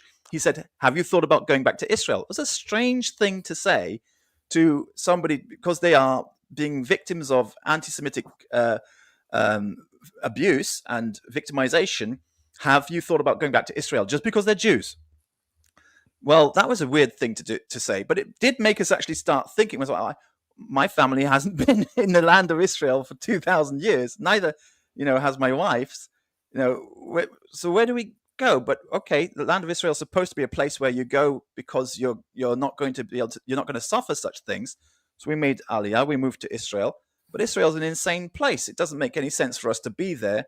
And we made friends with the Arab population there. We learned about terrible injustices, which you can't learn online. You can't learn from any books or sources, or even from biased news reports, but from real people with real stories, lovely people. And we can't live there. It's not right for us to be there anyway. So we end up just wondering, where do we belong? Poland says we will offer citizenship to anybody who has a Polish grandparent. If your grandparent is Polish, your parent is Polish by Polish law, and so you can be Polish too. Oh, that's great then, because the part of Ukraine where my grandfather was from was part of Poland at that time. Okay, apply for Polish citizenship. Maybe we'll go and become Polish then. So you apply for the Polish application. Say yes, fine, no problem. So can you prove your grandfather was Polish? What do you mean? Well, can you? He was born in Lvov. This is his birth certificate was actually obviously destroyed when the Germans invaded and then counter Soviet invasion. There's no documentation from that area, but he was a refugee sent to a concentration camp. He came out of a concentration camp. He arrived in the United Kingdom, and everybody accepted he's Polish. He speaks Polish. He passed the Polish test. He was from Lvov. But he was from Lvov. Lvov is Lviv now. It belongs to Ukraine. So, your grandfather's not really Polish. So, no, you don't get Polish citizenship. Maybe you should apply for Ukrainian citizenship instead. So it's like, well, forget it. The whole thing's a waste of time. Where was I born? I was born in the United Kingdom. Does the United Kingdom acknowledge my wife or accept my wife? Well, actually, they're being incredibly difficult about it because she's not a British Jew. She's a non-British Jew. So suddenly that becomes difficult. The whole thing is a very stinking mess. Where do we belong? We've got family. We've grown up. It's 20 years on, and we still don't feel like we belong anywhere. We can't belong in Israel. We can't belong in the UK as a family because we're mixed international Jews. We can't belong in Poland. Portugal says if you have Sephardic ancestry, you're welcome to come and become a citizen of Portugal. Oh, great. Let's apply to Portugal then. I've got Sephardic DNA here. I can prove that. I got Sephardic ancestry. You have to apply through the Orthodox Jewish synagogue to show that you're actually Sephardic Jews. Oh, but we're not. We're Ashkenazi Jews. We just have Sephardic DNA. The DNA tests prove it. Well, the synagogue's got to see that your lineage goes back to Sephardic, but we don't have any because we're Holocaust survivors. And we don't have birth certificates and marriage certificates and genealogies proving our lineage going all the way back to the Sephardic. Well, sorry, then you don't get any Portuguese citizenship. The whole thing's a farce. What would be much nicer is if people were just kind to you and said you were born here. Well, I mean, and America's perfect for that. As an American, yes, our history is a lot more recent as a nation, but I'm the grandchild of 3 immigrants, right? Only one of my grandparents was born in the United States. So for me, I know this experience, yes, in a lot more recent sense, but again, people, you're talking about where my consciousness feels tied to. My consciousness feels tied to when I go paddleboarding on the Biscayne Bay, right? That's where I, feel tied to because this is my home. This is where I was born. This is where my consciousness lays and rests. I know the roads of suburban South Florida, better than anywhere else. Another place that I was very tied into was Albuquerque, where I got my master's. I got to know a lot of people there. What ties me to a particular place is not any consciousness of the land, but the consciousness of the friends and family that I have in these happenstantial locations, right? The fact that I grew up in South Florida, the fact that I made amazing connections in Albuquerque. Of course, I appreciate aspects of the land. I miss the sunsets of the Sandia Mountains. I enjoy seeing the sea turtles in the Biscayne Bay. But again, these are all happenstantial things. If it were not for the communist revolution in Cuba, I would not have been born. My grandparents, would not have left Cuba. And so the problem with any of this sort of stuff is tracing, belonging. And I think, Hakan, you have nailed this quite well. Well, thank you so much. Well, just trying to describe our situation. I noticed there, I'm sorry I didn't see Ghost Butterflies had joined us in the studio, but because of my screen, I didn't see that you joined us. Thank you, Gappa. I'm going to leave you here for a little while. We were going to also look at some questions from the chat. Which many were from Ghost Butterflies. This is good. Yeah. So thank you so much for joining us. Let's see. I wanted to see if I'd missed anything from the chat. I see that Ghost has actually posted some things in the chat. So there was that comment by Israelite, I guess, for a bit then. There. That's a good no, question. Don't rub this in my face again. That's a good question. How do you respond to that? So that's that one. We won't rub that in then. What else have we got? Anything different? Because Ghost, Israelite had some questions about the prison and sort of pushing of views. Yeah. Okay. I saw a question from Israelite of, but I don't know who is. Of Insaf, if I pronounced any of that correctly. Yeah. Let's stick that on. Where is it? I'm trying to find it. At 1:11. 1:11. Oh, that's your time. So it'd be my time. Yes. Would be I don't know. Probably 6:11. Let me try and find 6:11. 6:11. Yes. Before it comes up, essentially the idea of, sort of like separate. There we go. Yeah, I mean, at the end of the day, yes, like fascists will use imprisonment. Not that they're the only ones that do this, right? Imprisonment is a common thing to remove people from societies, to remove political dissidents. I mean, we could see this like with the Russian Empire, and the USSR extended these practices off the Russian Empire. So um, for sure, yeah, like and imprisonment can actually embolden people. We can see this recently with a Trump rally in Michigan, where he shows video of people being deported to El Salvador, and you see people waving the signs and chanting USA. So yeah, this sort of rhetoric can be an emboldening sort of thing. And then yeah, I think that's kind of that. So, and then yes, in terms of the Afrikaners being brought in, yeah, That one, sometimes, that seems yeah, like a big reference to Musk himself, actually. yes, fascists are not against the idea of bringing in people, bringing in the diaspora that aligns with their, sort of viewpoints. Um, that's not unfounded in, in fascist history. We can see this. Orban wants some of this type of stuff happening. We can see this with Trujillo trying to call in Dominicans from Haiti and be like, hey, come to the true homeland if you're truly Dominican, and sending also the Haitians back simultaneously. So this does Well, I occur. felt that was with what was happening with Poland when they said you're welcome to have citizenship in Poland. It's like, oh, but not if you're a Jew. Sorry, we forgot to say that. I think that's what was coming across with my attempt to go through Polish application. As soon as they realized that I was of Jewish origin, they were like, no, well, they're Ukrainian, actually. Please, stay in Ukraine. So it got difficult. Ghost, you have a lot of very interesting points and comments there. Would you take us through your points one by one, and please feel free to have a chit chat with Anthony here, please. Hi, Anthony. Yeah, Hello, no, sir. just far away with the comments. If you put them up, Let's go through them. Actually, could I just first quickly reply to Gapper's last what he said last? The tying a marriage between a nation and the land. Yes, go for it. Yeah, I mean, obviously you've heard like certain ideas like this have been espoused by people like Heidegger and stuff like that.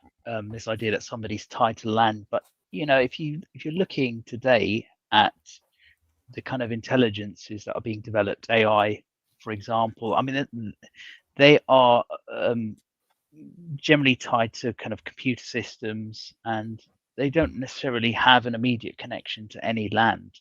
The new forms of consciousness are kind of transcend these, and this idea of needing to be tied to land, it's going to have less and less grounding in reality. And that's not me saying that it isn't important.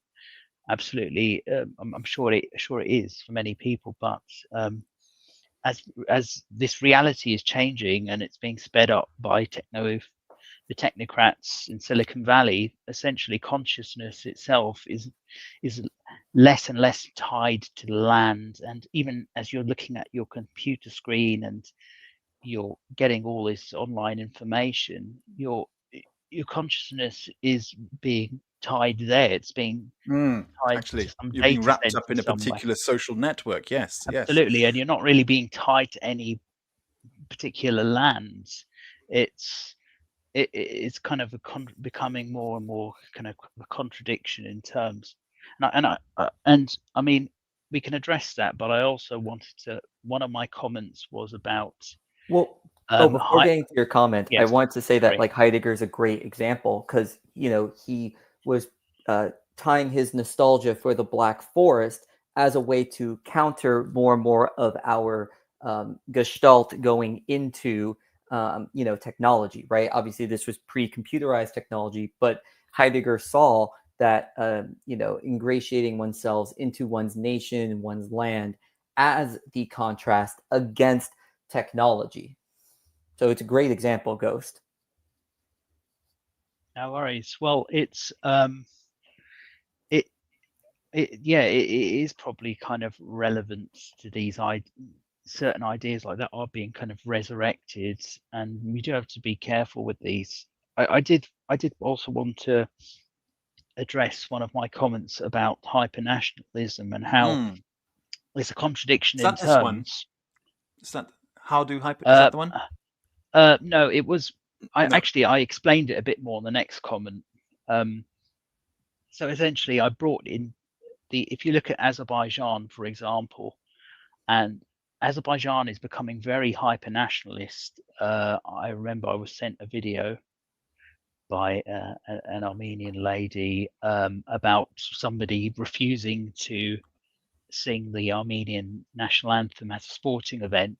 A young fellow who was in a boxing tournament, and this hyper nationalism is going hand in hand with an occupation of South Armenia, essentially. And so my argument was that hyper nationalism seems to go hand in hand with the occupation of someone else's land, and this obsession with this idea that this is no longer your land, this is our land. So hyper nationalism generally can lead to a fluidity in borders, especially when it comes to warfare and conflict in physical terms. And this is me speaking on a logical level, and I'm trying to analyze the situation logically.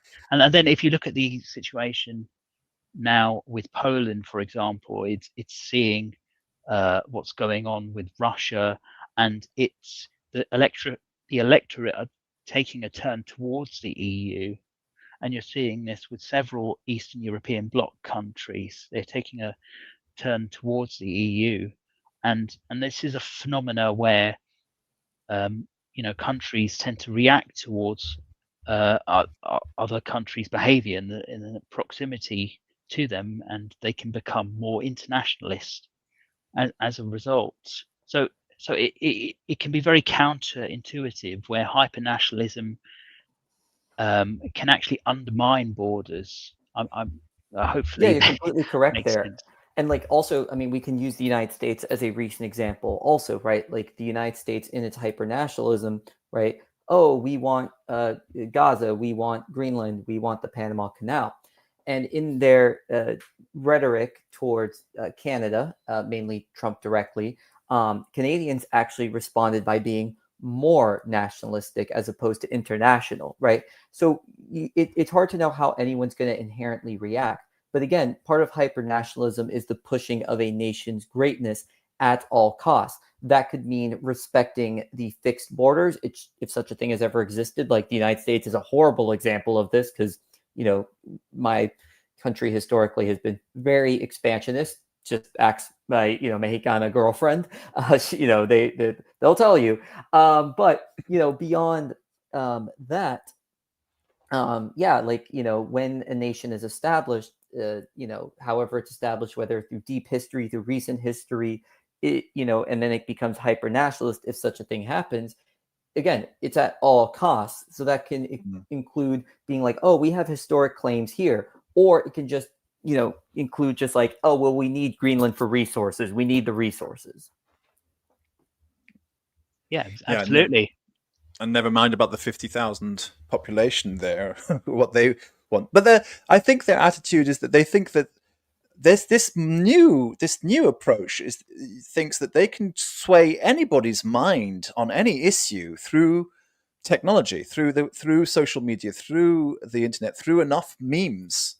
It's a very new approach, and I think they feel like it's infallible. This way they will get the votes they need for anything, to push anything through. But it's also kind of like a little bit inspired by Putin's approach. Well, he got the votes in Crimea, so therefore Crimea belongs to him.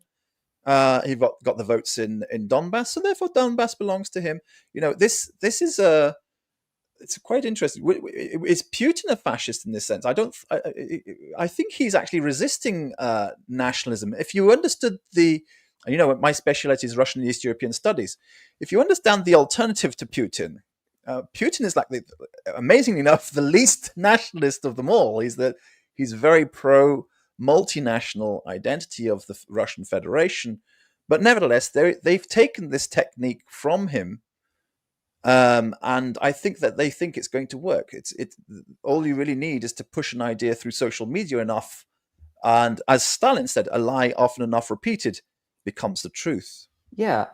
I mean, obviously, every right-wing authoritarian regime is not fascist, right? And I hope that's been highlighted too. Like, I'm Yep. probably one of the few that would say that, like, Japan was not hyper-nationalist because all of its energies went towards the emperor, right? Which, again, kind of Yeah. results in the same sort of thing, but it was more like a It's a religion. it was The more of a kamikazes Shintoist. worshipped him. Yeah. Yeah, it was more like a Shintoist Buddhist Yeah. kind of, imperial cult. Like, Yeah. like we need to project the power of the emperor, not of Japan necessarily. So, and I think That could be where fascism leads to. I mean, Hitler was nearly there. He was nearly the cult figure of the nation. I don't know if anybody else in any other fascist nation was anything like Hitler with regards to how the cult of the party developed around him with the mythology, and he came out as being very much part of the Nazi religion. But it can get to the point of an open religion. But again, the Shinto religion was a feudal operation to strengthen feudalist Japan, and it ended up with the point where it was all about the emperor, not anything else, not even the empire, but the emperor himself. So yes, but is that possibly where fascism could end up I mean, if it yes and was no, because successful enough? you do have people that have like Trump shrines and like Trump Mm. worship, but I would say that I've like, come across them. Yeah. but I would say by and large, it really just depends on the situation.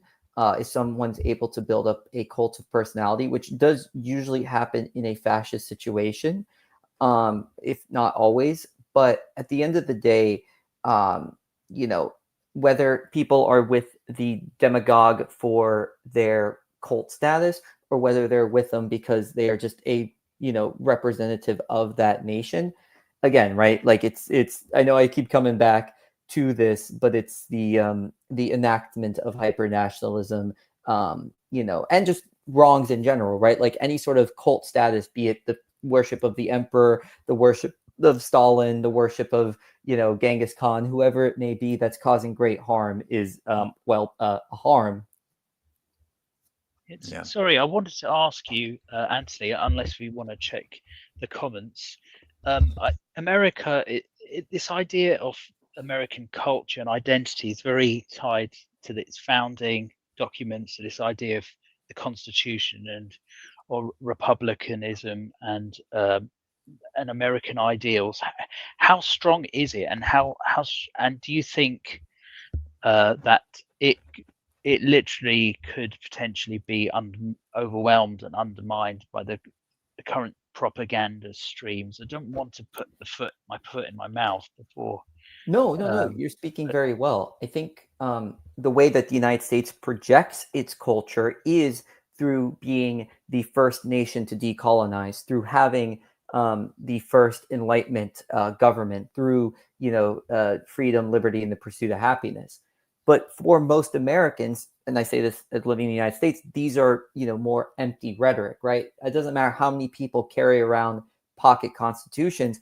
Ironically enough, some of the people carrying around pocket constitutions are the ones who are most likely to burn it through their actions, right? So you'll have the Republican Party in the United States be like, we love the Constitution, we love free speech, but then also be the party to arrest Mahmoud Khalil and Rameza Ozturk.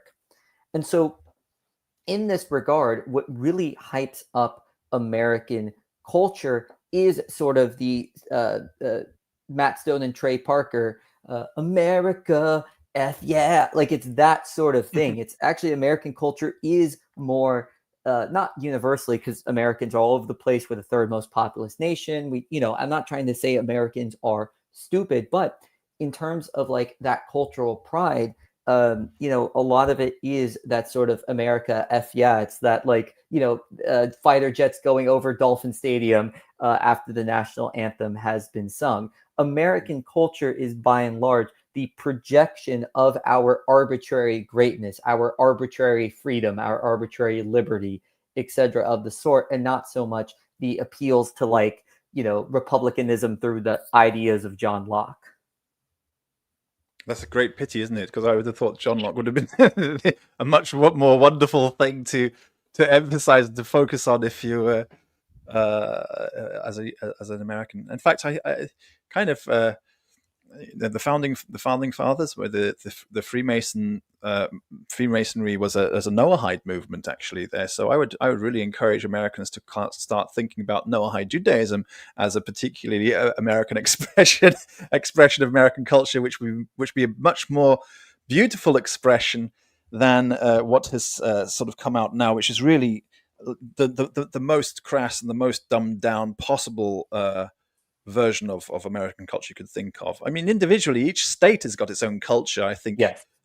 you know, I mentioned the Okies earlier. Like yeah, Okies are very territorial of Yeah. their land. Like it's not a very much like you're welcome here. Whereas like you go to the Midwest, it's very like actually polite.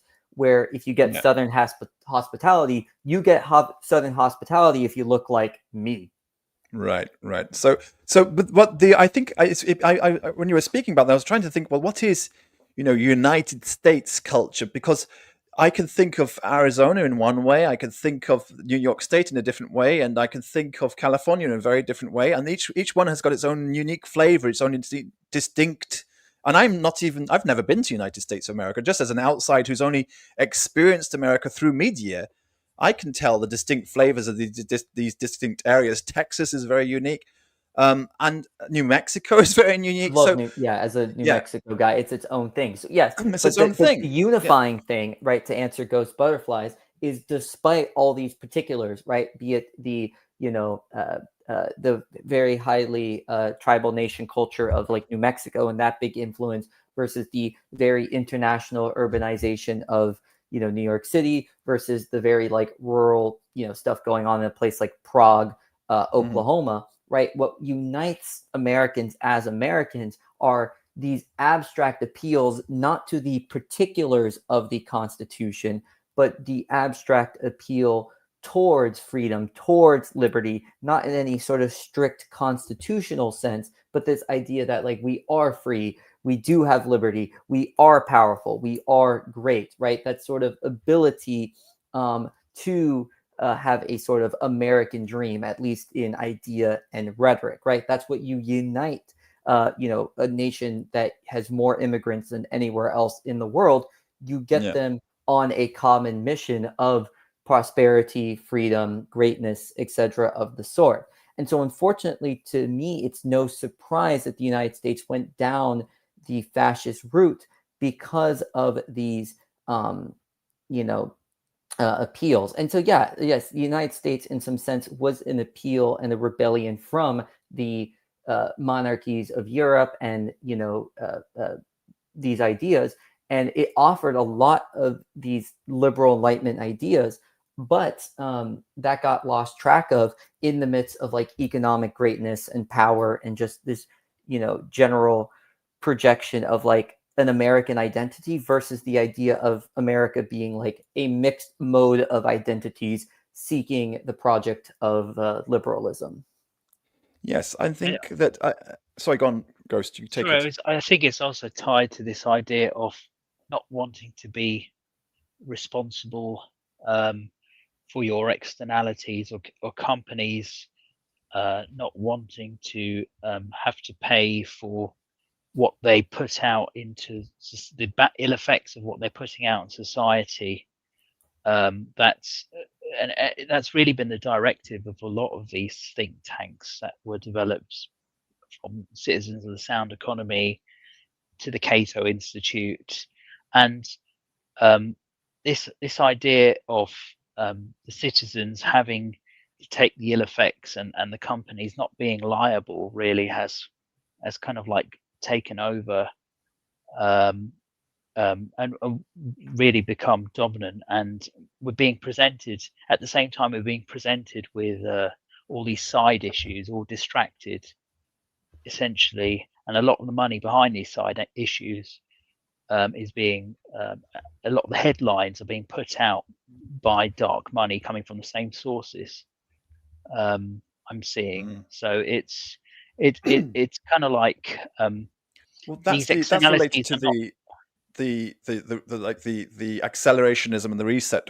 I don't think we talked about it much on the live show, but that Yeah. I think that there is unfortunately a kind of a coalition between people on the left who think that that they need to accelerate the sort of the breakdown of society in order for a socialist revolution, a socialist solution to emerge out of it, and people on the right who think, yeah, let the whole thing fall down, break down, because we're going to be able to show that our way is the correct way and the only way which can survive all of this, which is actually inevitable, because whenever there is a breakdown in society, the law of the jungle does take hold. That is historically true, unless there was a planned revolution, as for example in the Russian Revolution or the Cromwell's revolution in the United Kingdom. When there isn't a bot, or even if you like the breakdown at the end of British occupation in Palestine, and there was already a government of Israel ready to take over immediately. But if there isn't such a thing, the breakdown of society just leads to the emergence of the anarchy leads to the emergence of the survival of the fittest. The might is right, the strongest one survive. Mafia states or cartels, Mafia for example, states, yeah. in Eastern Europe. Say again? In Eastern Europe, at the fall of the Soviet Union, yeah, you had lots of different cartels. I don't know, but yeah. And those cartels, interesting, because the word cartel, the Latin word for it is where we get the word fascist from. It actually comes from that. So that is, I think the fascists are wise to this, and so they're very happy to cooperate with anybody on the left who wants to bring about a collapse through accelerationism. There's so much more we could get into. There's too much, isn't there? and before I go, I think I want to finish up with Gappa's kind of last thing here. These days, the left machine comment, the last comment here. Let's put that on. I think it's very important in these discussions that that fascism is not just anything the left is against. Are there people like this that anything they don't like gets referred to as fascism? Of course, right? But I think it's important to note that fascism is a technical term, right? Fascism isn't the only bad, dangerous, or harmful sort of political regime, right? Being of Cuban background, I'm personally communist, especially in the expressions of Stalinism and Maoism. But be gone. But that's personally, right? But again, at the end of the day, the issue with fascism is the way that it ends discussion, it ends dialogue, and does so through violence, aggression, etc. of the sort. So it's not that fascism is anything that the left is against. Fascism is a particular technical term that, when fascism truly emerges, creates a lot of problems through censorship, through violence, through dissuasion. I mean, I can go, I think we've named plenty of examples here. And I think that's, a strong point to make, to be able to call a spade a spade. I think a lot of people are unable to call a spade when seen, whether it is through not knowing when they're looking at a spade, or whether it's through a hesitancy of but I think in this present time, I think in the United States, I think the argument, unfortunately, I'm not being yay, my country's fascist now. I'm, freaked out as the grandchild of multiple political refugees. And I think it's important to do my part as just one, to give a middle finger to fascism, but number two, use my scholarly background to speak for voices that have been disenfranchised, to speak for the issues that fascism creates, and to speak that this thing is occurring, that yes, from a historical scholarly means, this appears to be more than a proper time to ring the bell about this. It's time to ring the bell. Thank you, Anthony. Yeah, I appreciate you coming on. I'm very grateful for you to join us today. I've Thank you enjoyed for the having me. discussion immensely. I think, if you had a chance, you should come back again, because I think there's a lot more we could talk about. Yes, I would If we love could, to talk more about the techno-feudalism stuff, yeah, accelerationism, and Nietzsche, which were things that we wanted to get into but did yeah, not. we didn't get into it, but hopefully we can get into all that. Now, as we have basically rung the bell here on this channel, and I don't think it's just here. Wherever Anthony has been going beforehand, he's trying to raise awareness concerning this. We are in a fascist situation, and it's been made clear in our discussion today, 2 hour discussion. I don't think we can argue that it isn't. So, having rung the bell on fascism on this channel, there is a response that we do need to take. I mean, if you are a serious socialist, there are serious responses you need to take to this. And the first response, I would say, is use strike action. If you are of the socialist group, it's time to use strike action, including general strike action. Now, that is the response you do have to take. General strike is the most powerful weapon in the socialists' arsenal, and it will bring down the fascists. Don't think that you're useless or you have no chance, you've got no power against it. You won't have any power if they start employing robots in 10, 20 years' time, or AI to do all the jobs. But right now, you do have the power. It is in your hands, and general strike action is the most powerful weapon in the socialist arsenal. There's no need to go out killing anybody, or any kind of individualist terror action is not required. You don't need to do any of that. That actually undermines the majority of the population when somebody takes it into their hands to do such a thing, to carry out a terrorist attack. That actually alienates the population and takes power away from the people. The people have power to resist the fascists through general strike action. There can also be active self-defense to stop fascist attacks and to stop them organizing. Wherever they are organizing, you can move in to just occupy the space. We talked about that earlier. It's not the right thing to occupy the space of a group of people who have established a good project which is for the benefit of humanity. But the exact opposite is true as well. If something is to the detriment of humanity, or to the detriment of society, to the detriment of the people, it is correct to disrupt their organization and to move in and to occupy the land where they are. I hope you don't mind me speaking this, but this is the advice I have to give to I actually don't socialists. disagree. As a social democrat, this is all valid stuff for social Fair democrats also. So right I'm on, just giving brother. the advice in case there are any more rather extremist socialists watching the channel. I'm not advocating, and this channel does not advocate any more extreme action than what I'm just saying right now. The most extreme action we recommend would be general strike action, active self-defense, and to stop fascist attacks and stop them organizing. You have the power, but you can't do it alone. You've got to be part of a community of people. And I think a broad coalition on the left is what's needed here.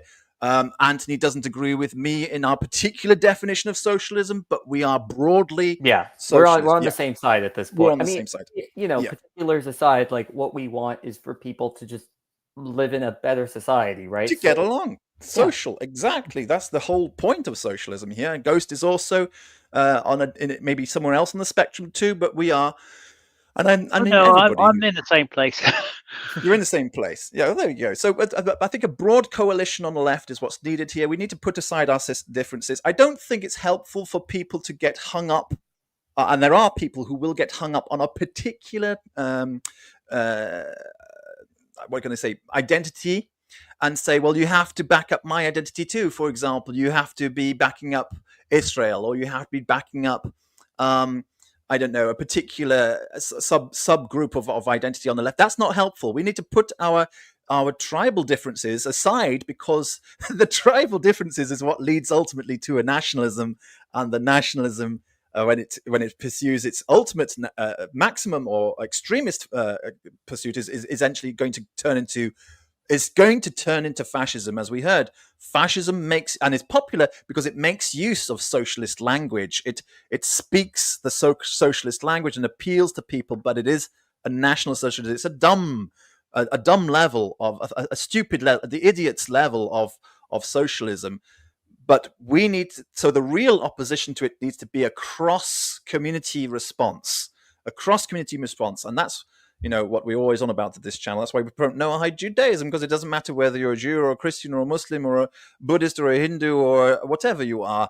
We come together on the broadest possible common ground of what we consider to be the basis of civilization, which actually, one person was mentioned today, John Locke, who I absolutely adore. I think is a wonderful person, because he actually promoted the basis of natural law was on the 7 laws of Noah, which is universal Noahide Judaism, which we promote on this channel. So, and we've got to come together across the board here, because if we don't, we're going to lose our chance. So I hope that you've got something out of this. I hope that Anthony will be back again to talk more about this. And if you've got any friends, bring them along, and we can have a broader discussion and make it as broad as possible. I think that was what we really want to achieve on this channel. Thank you so much for joining us at Ghosts. Thank you to Gappa for popping in. Thank you for Ghost Butterflies dropping in. We look forward to speaking to you again soon. I'm going to end this channel now, and I will say goodbye to everybody after this channel has ended. God bless you all. Take care, and shalom. Adios. Thank you.